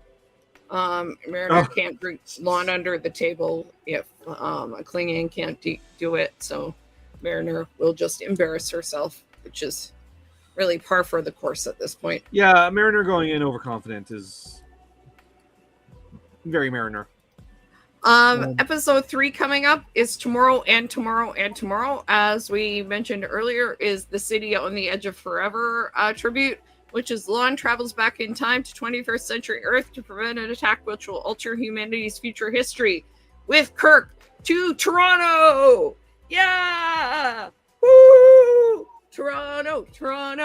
To which they will go to Young Dundas Square, the Harbourfront, the Portlands, all kinds of other places. I mean, it'll Kirk be will eat a hot dog. Yes. It'll be interesting to watch because it'll be like, wow, because this show tries to pass off Toronto, iconic Toronto locations as space planets all the time, and I always clock it. It's always just like, you can't fool me. That's the Scarborough Bluffs. Now it will be actually Toronto. Will they grow a fake horn and tail on a raccoon this time? Who knows? God, that'd be brilliant. The house hippo may make an appearance. Or a skunk. Apparently, that they come into an alleyway off of Young and Dundas, and basically Kirk is like, "Oh, looks like New York," and La'an's like, "No, this is the biggest city in what was once called Canada, Toronto. Maple Leafs, poutine, politeness." And I'm like, how does La'an know about Toronto? Yeah. Is La'an secretly a Toronto-phile? Does La'an love Toronto? I love you more, La'an. I mean, Toronto's got to still exist in the timeline of Star Trek. Although maybe it just got absorbed into New York. Maybe it's underwater. Great Lakes just swallowed it. We're underwater and so many other things. or at least up to our place or something like that. Eastern Avenue is underwater half the time anyway. But yeah, that will be exciting to see our city actually be itself in a Star Trek episode. That never happens. Paul Wesley is apparently from the city as well, so that's why Kirk is excited about Toronto being Toronto. So that's really nice. So yeah, those are the only things that I've seen coming up yet. No indication in the other episode titles are episode 4, Among the Lotus Eaters, episode 5, Charades, could be the Lower Decks, episode 6, Lost in Translation, episode 7, those old scientists, episode 8, Under the Cloak of War. Those old scientists. Those old scientists is for sure 100% the Lower Decks episode. Okay, well, another indication that it might be directed by Jonathan. Listen, that's why Boimler calls the TOS era because it's those old scientists. Oh, that's right. You're right. Those old scientists, and another indication directed by Jonathan Frakes. All right. Yep. Number 8, Under the Cloak of War. Number 9, Subspace Rhapsody. Number 10, Hegemony. Which I like that they're titling you in Hegemony. Genesis Legend agrees 100%. Those old scientists. I forgot that he called it TOS, those old scientists era. TOS, what are you talking about? You know, those old scientists. So we're looking at episode 7, directed by Jonathan Frakes, written by Catherine Lynn and Bull Wolkoff. That will be July 27th, 2023. Clear your calendars. That is probably the Lower Decks crossover. Yeah. It's not a 2-part. They're doing another one, but they're doing the other one on Lower Decks, if I remember correctly. Yeah. Which I can't wait to see the hair. And Pike's hair, just like yeah. And I'm wondering if we're going to get like some sort of comment about Ransom to number 1. I'm really hoping because they're married. So clearly they're destined for each other. I think it'd be very funny if Ransom is super into number 1 and number 1's not. I think that entirely would be it. I think Jerry O'Connell would be like, that's how it has to be, actually. Yeah. She's never impressed with me anyway, probably. Yeah. One of the greatest things I've ever seen, I think I've told you about that, is a video of Jerry O'Connell singing When Doves Cry to his kids at top volume. And them telling him to stop and turn it down. And he yelling at them, it's culture. It's culture. You have to hear this. So I kind of love Jerry O'Connell. My secret identity, Sliders, Jerry O'Connell. Canadian hero. Oh, shit, I forgot about Sliders. How could you forget about Sliders? That's a good show. Got real dark, man.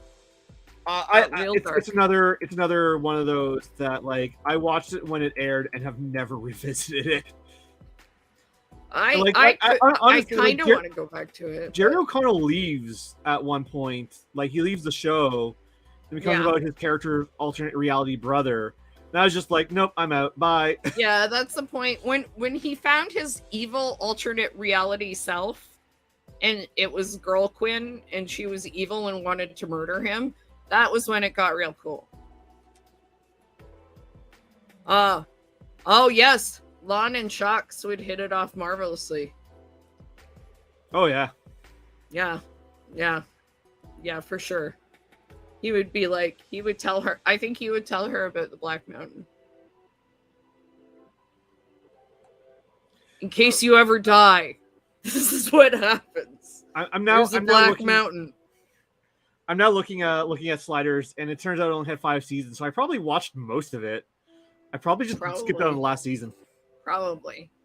Yeah, I think they probably should have ended it after that. But, whatever. I don't think I held out for the last season either. So I remember the Cro-Mag plot line.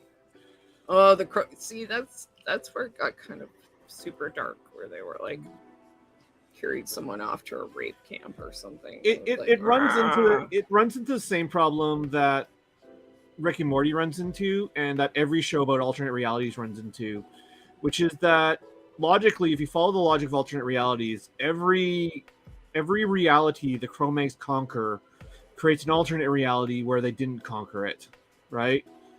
So like those actions, so the action sort of becomes moot, and because also if you beat them, there's also a reality where you lost and they won. So like when you get really deep in the alternate reality stuff, and Spider-Verse deals with this by making it a very particular character drama.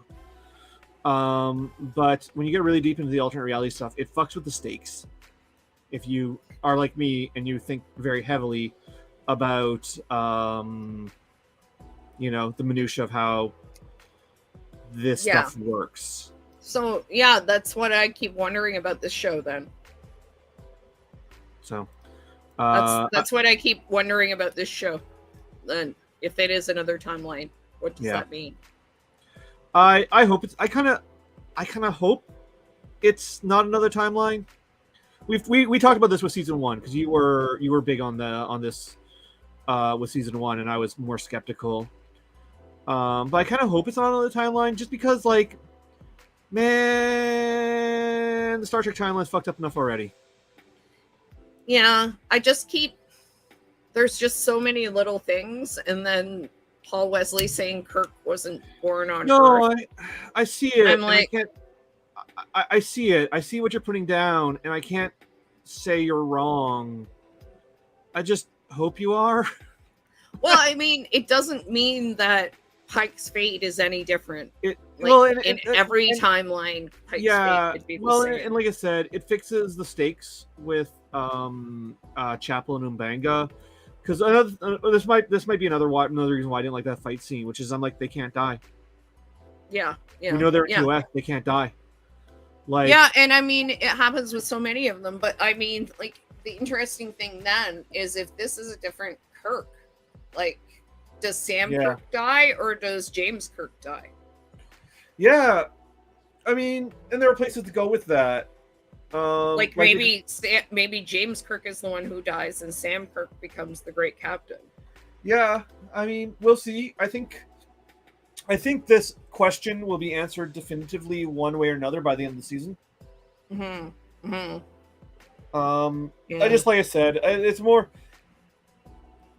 I don't mind if Lower Decks diverge from canon, because fuck canon. If they're going to divert from canon, just divert from canon. Don't try and then work it into canon by making it an alternate reality. I'm sick of this shit. Yeah, like, I just don't know what they're doing. I'm just trying to figure it out. I'm just, I don't know what's happening. But that's the thing with Discovery too. I was like, what's happening? I don't care if it's another timeline. I just want to know what's going on. You know? I love Spider-Verse. I fucking love Spider-Verse. But Spider-Verse can do the alternate reality things by making it a personal character drama. It's Miles' story, no matter what else happens. And it's very clear, right? Because by the version of by the version of the spider person, right? It's very clear what world it is, right? Yeah. And so because that's what the stakes are, I don't mind it in Spider-Verse, because it's not about, like, saving the multiverse. Oh, I mean, I guess it probably will be by the third movie, but it's not about, like, we got to save this one particular world, because by the way multiverse works in these fictions, multiverse theory in actual physics works very different from how it works in fiction. But in these fictions, the idea is that every major action triggers the creation of a new world, and, like, so it just splits and splits and splits and splits. So, like, to use Spider-Verse as an example, and if you've not seen Spider-Verse yet, cover your ears. And What Are You Doing with Your Life? That movie is amazing.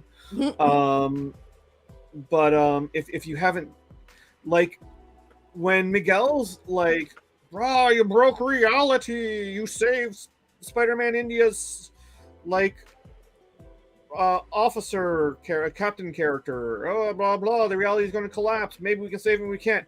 It's the fact of the matter is that there is an alternate reality where Miles wasn't there. Mhm. And the very nature of multiple realities sort of like there is going to be a version where the good thing happens, there's going to be a version where the bad thing happens. This is why I think like alternate realities often like fuck with stakes, because it'd be like, okay, well, in the version we're seeing you won, but by the very nature of the narrative conceit, there is another version where you lost, and we're just seeing one version versus the other. Mhm. And so, like, this works in Miles' case because Miles that's his personal. Spider-Verse is his personal story. It's his emotional journey. Mhm. So, the fact that the fact that he fucked with like Spider-Man India's world doesn't matter that much because that's not the stakes, right? That's the inciting incident. But that's not the stakes. Mhm. The stakes are about like Miles' self-actualization. Mhm. But when you get into like larger fictions where is like, this is why Sliders falls apart for me. This is why like Rick and Morty, as much like Rick and Morty is big on like ripping down these. Part of why I like Rick and Morty is it's a lot of like ripping down these deconstructing multiverse fiction. Mhm. Right, because Rick and Morty are just like, well, we fucked up this reality. We're going to another reality where we die, and we're going to take our own places. Because if everything happened, that's just a thing we can do now. Mhm. But Rick and Morty also has personal stakes. Like it's or Rick and Morty when it's good, because it can also be a very bad show at times. When Rick and Morty when it's at its best is all about Rick's personal stakes. Because nothing else matters. It's the only thing that matters, because it's the only thing that can matter when in a universe where everything has happened simultaneously. Right. And there's none of that in Star Trek, is what you're saying. There's nothing personal. It's not the story Star Trek tends to tell. Right. That's not saying they couldn't. But it's not the story Star Trek tends to tell. Like, we are seeing like some person like Pike's plot line with like him knowing his own future. Mhm. And can he change it or not? That's a personal those are personal stakes. Mhm. Yeah. But Star Trek tends to tell larger stakes. Well, also because Star Trek is also a larger franchise, so you have to. So there's an urge to fit it into the rest of the franchise. So that's when I think like them being like it's an alternate timeline kind of falls apart. If we didn't have this nerd urge to like categorize everything and be like, where does everything fit together? I think it being its own timeline would be better. But then we gotta be like, here's then you get like the fucking timelines are like, here's where the Calvin timeline split off, and here's where this time like I'm not about that shit. I just don't like it. I don't know. Well, maybe they're just trying to like loosen that up a little bit, because so much of like Star Trek is married to like where in the timeline and canon, right? And like so much of the last few shows have been like whatever with canon, like yeah, and Klingons look like this now, they look like that now, like whatever, you know. And that's why I'm saying like I don't want them to explain why Discovery Klingons look different from these Klingons. I don't want that explanation. I think Enterprise made a mistake not a huge mistake. I mean, if you're going to give an explanation, the explanation they gave is as reasonable as any.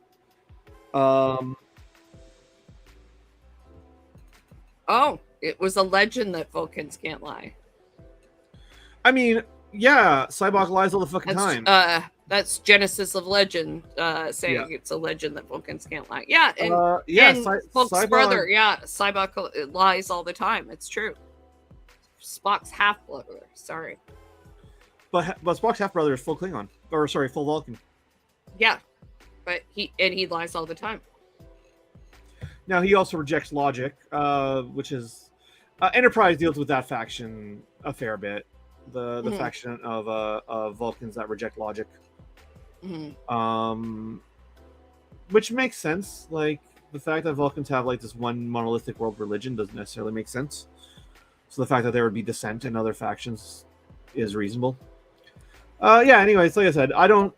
I mean, maybe it will be a different timeline. Maybe they'll do it excellently, and I'll be really impressed. Like it's not beyond the realm of reason. I mean, I like the idea of exploring the story from like not being married to, everything happening the same way. I agree.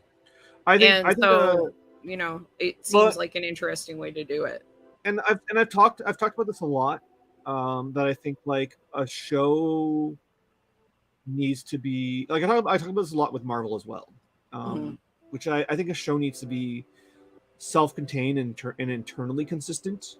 But I don't think it necessarily needs to hold itself to the standards of the other shows in its own series. And that like crossovers and references, all those really are fun little Easter eggs. And that I think we do ourselves a disservice by taking these sort of canons too seriously, which I think is what Spider-Verse is making fun of, by the way. Like, I think Miguel is fundamentally wrong about what canon means, because they actually call it canon in Spider-Verse. I think Miguel is wrong about what canon means in Spider-Verse. And I think the movie is directly critiquing this sort of nerd tendency to glomp all of these fictions and hold them to like these really strict presuppositions. Gary was a big collector of Spider-Man 2099, by the way. So he's a big Miguel fan. I also am a big Miguel fan. I also have, sorry, I'm moisturizing because my face is dry, and you're just going to watch me do it. And there's Green's a big Miguel fan too. Yeah, I have Gary's very happy about that. He has I have a bunch of unfortunately, and the guy who writes it, who created Miguel, is super fucking racist. Yeah. Disappointing. Just really fucking hates Roma people. That's really unfortunate. Peter Milligan. Let me find out. I don't want to slander Peter Milligan if I'm wrong about who he is.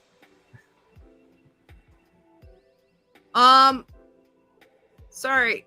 Genesis of Legend says that's a perfectly brilliant vision of things. Peter David. Fascinated at the metaplot common universe aspect. Not sure what the brilliant vision of things is, but the metaplot common universe aspect is really interesting. It's just I just like the idea of looking at it in different ways, because especially the way this show is going just seems to be going so differently, and I'm like,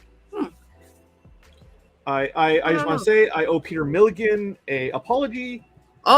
Peter Green's David point about the fact. Yeah. Oh, okay. Peter David. Yes. Oh, Green's point about the fact that canon is misused, about the idea, the term canon, and how canon. Also, a quality skincare regime. Yes, it's very dry here right now, as it probably is in a few different places, because Well, this is why those wildfires are such a problem, right? This is why we're only in June and we've already burnt through more than we usually do an entire year. For wildfire, for acreage destroyed. That's I was very surprised to hear that it's a good idea to do a humidifier, just to clean the air in your house and stuff like that. So because the humidity will pull particulate out.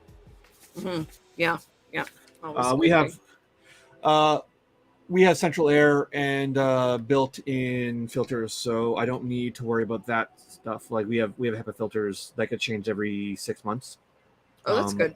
Built into the unit. So air quality wise, when I'm indoors, I don't have to worry about. Although different story at work because I work in freight, and those freight doors are open all the time.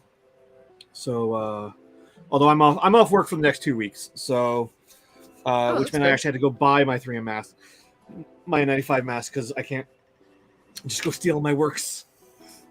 Just walk down to the office, grab a box, and walk out. Yeah, I think they have no problem with that. One thing if I'm working. Downside for sure. So speaking of Cybok, when do you think we're going to see him this season? Because I think obviously we're going to see him and the fabulous pirate that he travels with again. So Let me look up those episode names again and see if I can suss it out. Where did you get them from Wikipedia? Yeah, it's Ooh. all in Wikipedia. Strange New World season 2. I haven't seen the Strange New World poster before. I really like it. Yeah, there are some really nice ones.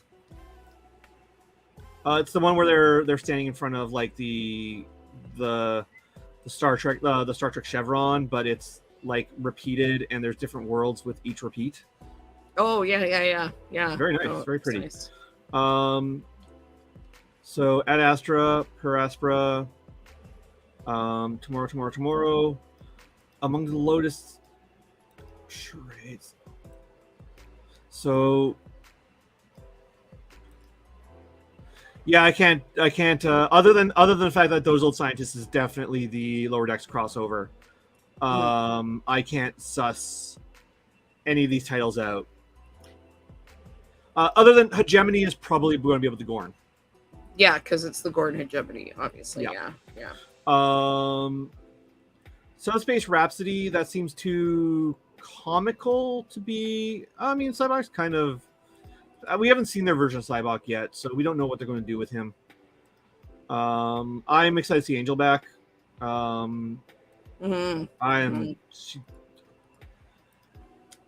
mean, I've made the joke that my sexuality is just the entire cast of Star Trek Lower Decks. She's so fucking hot.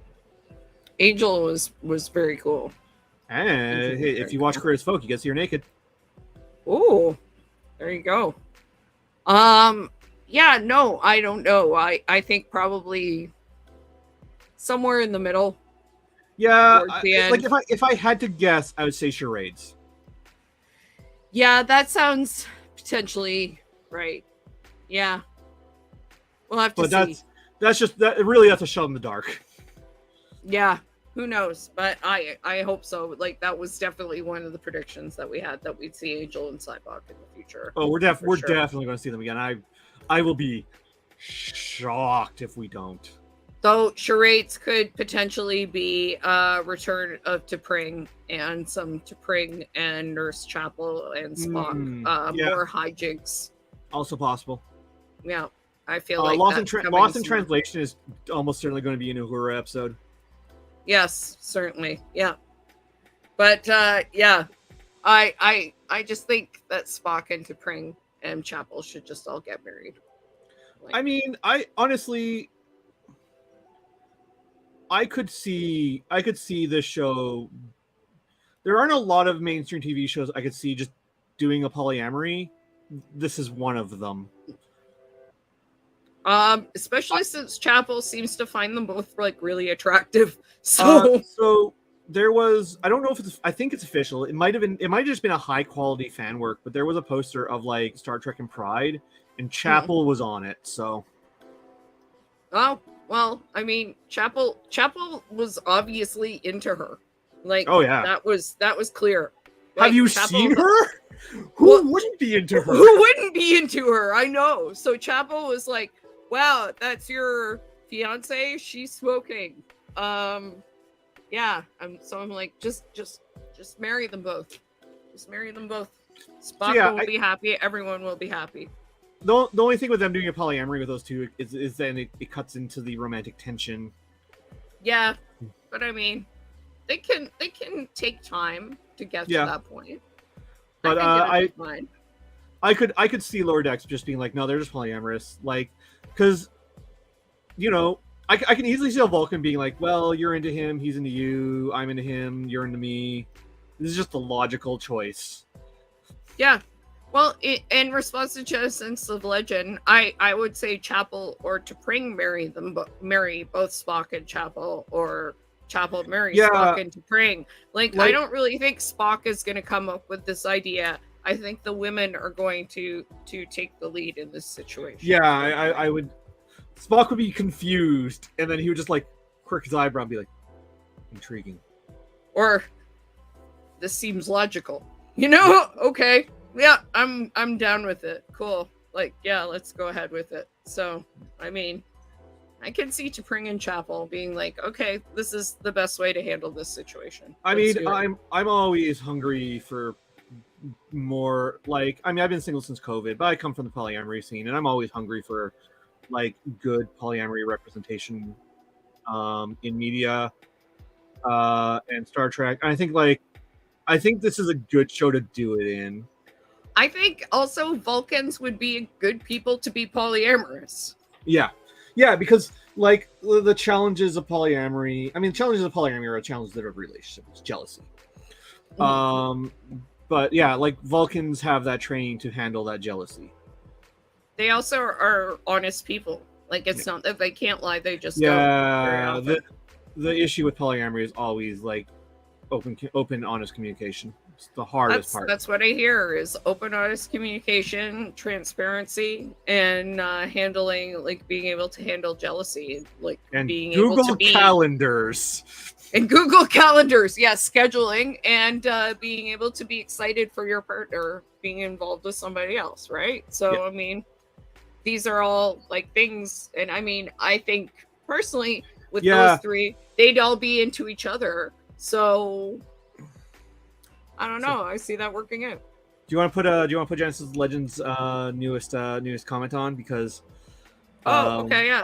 I can't add them for some reason. It has to be you. Oh, okay. Sorry. That was Um, one of the aspects I enjoyed with Enterprise 'Cause and the Denobulist. I fucking love Dr. Phlox. I love Dr. Phlox so much. He's one of my favorite. Like, Enterprise fails its human characters. There was an actual note being like, make the humans boring to make the aliens more interesting, and that's just bad writing. That's just bad writing. Yeah, yeah. But as a result, Enterprise really fails its human characters, and since most of its characters are humans, it just comes off with as a show with a bunch of boring characters. But that really does let Shran and Phlox really shine. T'Pol deserved better. T'Pol is largely a sexy lamp. I want T'Pol to show up somewhere. Like, she could show up on Lower Decks, or not Lower Decks. Or she could show up on Strange New Worlds. Because Vulcans live so fucking long.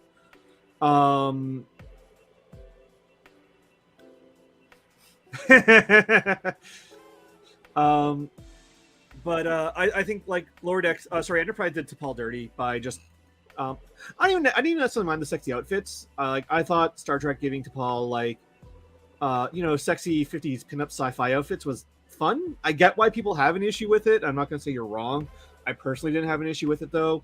But she was too much of a sexy lamp. They need to give her more stuff to do. Also, like, the scene where they do the cliche scene where like they go back in time and they don't have appropriate clothes, so they like need to steal like some clothes off the clothesline, and they do the cliche scene of the silhouettes. So they have like a big bed sheet hanging, big white bed sheet hanging, and their silhouettes are cast on it so you can watch them change. And I swear to God, they gave her like huge ass fucking fake nipples, so that she just had big pointy nipples during this like changing silhouette. And I was just like, this is too fucking much, man. No. Well, I mean, yeah. And so it was a different time, a time where they were like, sex is the thing that sells this show. It was, yeah. I mean, that was like Rick Berman's thing. He wanted to use sex to sell Star Trek, and a lot of it I don't mind, actually.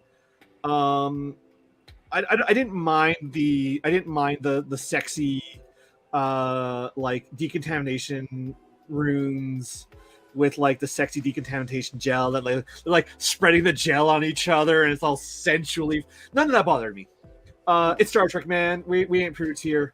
If Gene Roddenberry had his way, there'd be orgies in the background of every other episode.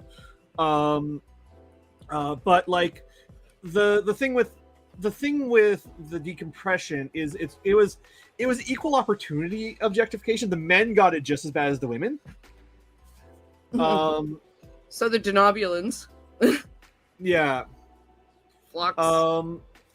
But like the men got to be sexy in the decompression or in the decontamination rooms, but they also got to be characters when they weren't in those sexy sensual shots. And T'Pol never fully got the opportunity. She was always a little underdeveloped. I understand Seven has some of the same problems. Yeah, Seven does. But what did they do with the Denobulans on Enterprise? Because Gary and you have watched it. They're but I polyamorous. haven't really watched it. As a race, Okay, they're polyamorous. that's all. Okay, Yeah. cool. It barely gets explored. It's not explored very much, but Dr. Phlox is not a particularly important character of the show. But there is an episode where one of his wives is on crew and is really into Trip. And he is thrilled for Trip and his wife to just be like, he is like teasing Trip about it, and polyamorous and nudists. So a little bit of crossover with the Betazoids were only nude at their wedding, not all the time. But the fact that it gets discussed that they're polyamorous a lot, but it never, other than one scene, and it's a wonderful scene. I genuinely love it. It never really gets shown on screen. But yeah, like one of Phlox's many wives is super into Trip, and like Phlox is very charmed by it and very encouraging of Trip to pursue his wife, and it's delightful. And Trip is probably like, nah, that's cool. Trip's weirded by the whole thing. My third wife's second husband says. Yeah, he says such shit like that all the time. That's great. I like that. I mean, I'd be into seeing it more. I mean, I would be shocked if Vulcans didn't have polyamory. I mean, there's a lot of like polygamy in certain cultures here that happened historically for really super practical reasons. Actually, and if you look at like people traveling, things like that. The kind of romantic tension that T'Pring T'Pol, that T'Pring, Spock, and Nurse Chapel have, it really is just the logical outcome. It makes a lot of sense to me. I mean, if it's not just sexual, it's romantic. Ponfar is dumb as shit. I fucking hate Ponfar. It makes Ponfar would make sense in a different. Ponfar makes sense if it's a biological reality, but Star Trek never really. Star Trek, depending on who's writing it, treats Ponfar differently. Ponfar, when it's just doesn't exist in this timeline. Ponfar has a biological reality of like, hey, like just Vulcans go into heat every 7 years, and that's their breeding cycle, and it's just like how like an elephant goes in the rut. That's fine. But Star Trek is really inconsistent with if Ponfar is just a tradition or as a biological reality. As a tradition, it makes no fucking sense. Sounds like and it hasn't been been treated as a biological reality since TOS. Unless it comes up in Voyager with I don't think there's ever been discussed if there's a Romulan version of Ponfar. No, I don't think it has either. Although, like, there was that one episode in TOS where Romulans take over the Enterprise, and the Romulan leader's like this hot Romulan, general, and like Spock totally is into her. So like even in TOS it's not consistent, because even that's the thing. Fucking season of Ponfar. So like season 2 Ponfar, season 3 Spock's just like, oh, I'm fucking into this Romulan, man. Hot under the collar. Well, it's actually one of my favorite episodes of TOS. I actually really like that episode. That sounds, but like the biological thing, it sounds like the mating cycle of a Pernese dragon. Like You're just gonna go up in flight, and people are gonna chase you, and then you're gonna have sex I- with the first one.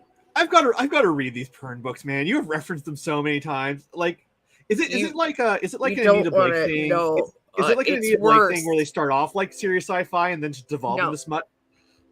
No, it never turns. There's never any smut. Like, there's Oh, no? never any smut. There's just dragon sex. You don't ever read about people's sex. They just, Oh, that's weird. it's implied. And then when dragons have sex, you fall in love. Okay, so your It's an dragons get laid. experience. It's Your an dragons get laid, experience. and because It of your is. emotional connection to your dragon, you fall in love with that dragon's rider. Because you had sex with them, obviously. So you have to fall in love. Clearly, So, that's the way okay, it works. Unless okay. you're playing a Pern mush, then you can just fuck whoever. Are they fucking the dragons, or are like The is dragons fuck, and you fuck at the same time as the that... Okay, dragon. so the dragon, so the dragons fuck each other. Like the dragons fuck the other dragon, and then the riders also fuck. Because the dragons Got are it. having sex. I Yeah. mean, So That in sounds- role play, this is a really good excuse for your character to have sex with somebody your character hey, hates man, I or got- likes or whatever. I do ERP. I'm not going to pretend I fucking don't. It would be terrifying if there was cross referee, but fortunately, as far as I know, no Oh, Pern roleplay You know, or Pern book has I- gone into cross species. I know Sex. ERP players. Someone's fucking that dragon. Maybe on Shangri-La. Probably on Shangri-La somewhere. Which is the most terrifying mush in existence. I have never, like, I've done mushes. It's a sex mush. I mean, And there yeah. are, like, at the height of Harry Potter, there were I- like 14 Hermiones on there, all fucking people. Yeah, that's just ERP. That's just ERP. I'm on a Vampire the Masquerade ERP server. I've never used it for cyber ever, not once. Yeah, these are like Which you is log on different to than these saying that I'm not games, cyber and because it's I like, absolutely have. you I log on don't to want to these make this games seem and like you just see like multiple names of people who are Hermione popular. Granger, Hermione Granger, Hermione Granger, Hermione Granger. Yeah. Yeah. That was the height of Harry Potter. Was I- like five I've Hermione never been a Grangers, and Harry I'm Potter like, fan, so I've never experienced this. I've never done this within a fandom. But I'm familiar with what you're talking about because I'm a World of Darkness player, and you better believe yeah. I've done World of Darkness mushes, and you Yeah, better I played believe Dark World of Metal. Darkness players are just as horny as anyone else. Yeah, I played dark metal during the lesbian Asian schoolgirl infestation. Hmm. Yeah, I don't know if you were there during that, but No. there no. was. It was filled with lesbian Asian schoolgirls everywhere. No. I mean, I played. None of them were played by women. I think not a one. I played on the official White Wolf ran World of Darkness server. Okay. And people took the RP seriously. Oh, It's just, dark metal was no. shit's going down in DM as well. Oh well, no. Dark metal was a hell place. It was cursed. Yeah. So this many was- mushes were cursed. I joined one non-official game, and it was just like, oh, like I was like, allowing ERP, that's fine, don't care about that. Oh, you also allow underage PCs. I'm quitting this game. Goodbye. Well, or people will be like, your PC has to be above a certain age, but people will write in their description, she looks this age. And you're just like, anyway. So, Star Trek. Yeah. I think we've discussed this episode. I mean, once again, like I said, never be afraid or ashamed of digressions. Yeah. Well, I mean, we're over 2 hours now on one episode. So, in any case, I think this was a pretty good episode, but there has been a lot better episodes of the show. But I mean, at the same time, they're easing into their second season. Second seasons are not easy. Well, Um, and if you remember, we also weren't as up on Lower Decks' second season as we were Lower Decks' first season, and mm, then we were really into the third season. mm. So I mean, there is something that's called the second season slump. However, it's one episode into the second season. They're bringing the band back together.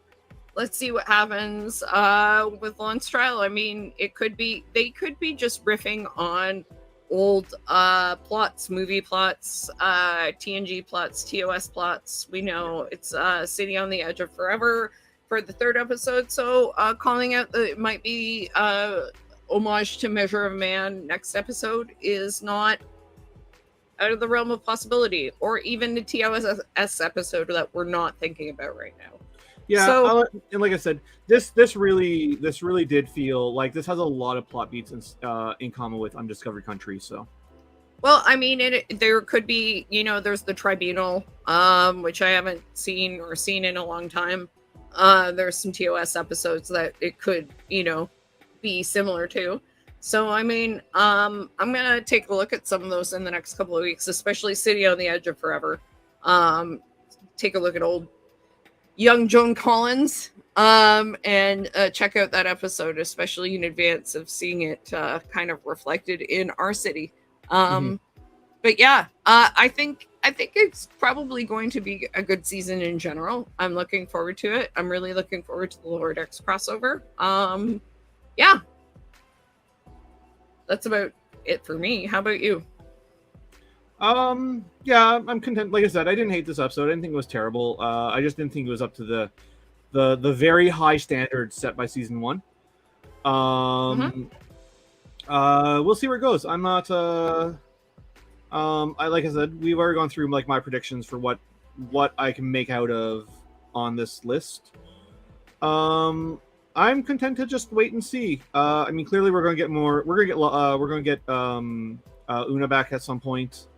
We're definitely going to see some more. They're like heavily foreshadowing Gorn War, which I am not looking forward to because I don't like their take on the Gorn. But maybe they'll maybe they'll realize that the Gorn need to be better developed than just like bad xenomorph ripoffs.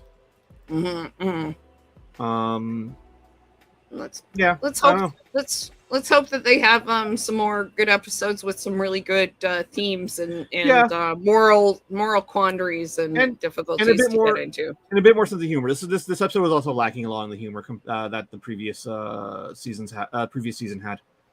Yeah, Spock was definitely funny, but aside from that, Spock was funny, but no one else was.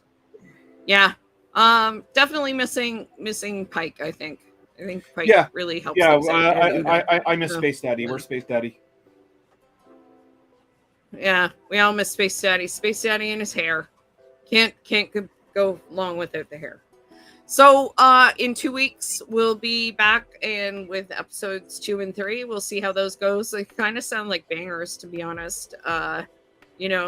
We'll be hyped and tell you about all of the places in Toronto that we went. We'll make a list of everywhere that they went in Toronto, and we're definitely going to do some some Toronto. I mean, we already do this. Yeah, we'll have to make a map. We'll have to make a Google map and put it up and be like, these are all the places you can go to. Depending on where they go, in Kirk. Depending on where they go, I could do. Depending on where they go, do you want? We might be able to just film from there. Yeah, we could do it. Depending on what the Wi-Fi from the lake shore. The like Lawn and Kirk tour of Toronto. Like if they go to the reference library, rent one of those like privacy tubes. Well, they're going to Yonge and Dundas Square. We could do it for Yonge and Dundas Square with all the screens around us. Yeah, I mean, depending on it, so long as there's no bands playing, yeah, we actually could. Yeah, we could totally. So anyway, could be live on location next time from the Lawn and Kirk tour of Toronto. In any case, we'll see you in a couple of weeks. You're streaming next Sunday? I should on your channel. I should. Okay, cool. Last week was my Werewolf the Apocalypse discussion. I gotta check that out. I'm really hyped about it. It might be gone. I think for some reasons Twitch has started taking my videos down after 1 week instead of 2. Oh, So shoot. I mean I've archived it. It's going to go. It'll be put up on my personal YouTube at some point. But I do need to start an IAF Cool. specific YouTube. Right on. Well, when it goes up, I'll check it out, or All right. I'll take a look on Twitch for sure. But in a couple of weeks, next week, definitely be streaming again, and some chat about probably talking about climate grief. Probably going to talk about climate grief. That seems to be it's on people's mind right now. Yeah, for sure. If you go to my personal YouTube, if you're curious about like climate change science, there I do have a video on my personal YouTube, which is linked up on my Twitter, where I just read a bunch of climate change papers. The climate change papers are from 2017 and are now out of date. But yeah, most of my climate activism is based on Oxfam papers. Okay, cool. Well, if you need any stuff that's more up to date, I have JSTOR access and stuff. So I might take you up on that. Yeah. You know, sweet York access. Yep. So yeah. I got all the journals that York has. Yeah, no, if you have, I mean, this is what I used to do the thing where, because a lot of people who write papers aren't happy about how heavily gatekept they are. So a lot of times you can just email, like, if you know the researcher who wrote the paper, you can just contact them directly, and 9 times out of 10, they're just going to give it to you. Yep. Because 100%. They don't make any money off the residuals, right? Like, it's not like... No, you have to pay to do open access a lot of the time, I'm finding. So, yeah. Like York will sometimes help you do that. They'll fund that a little bit, but not all the time. Yeah, I might, if you want to do a more recent one with JSTOR, I might go look up some, I might give you a list of papers I would like to read. Okay, for sure. Yeah, I'll message me and I'll message you some resources too. All right. And just let me know. All right, cheers. cool. All right, well, we'll be back in a couple of weeks. Check out Green's channel, Neon Green City, or their Twitter, and we'll be back to talk more Star Trek soon. All right, take care. Have a good night, y'all. All right, bye-bye.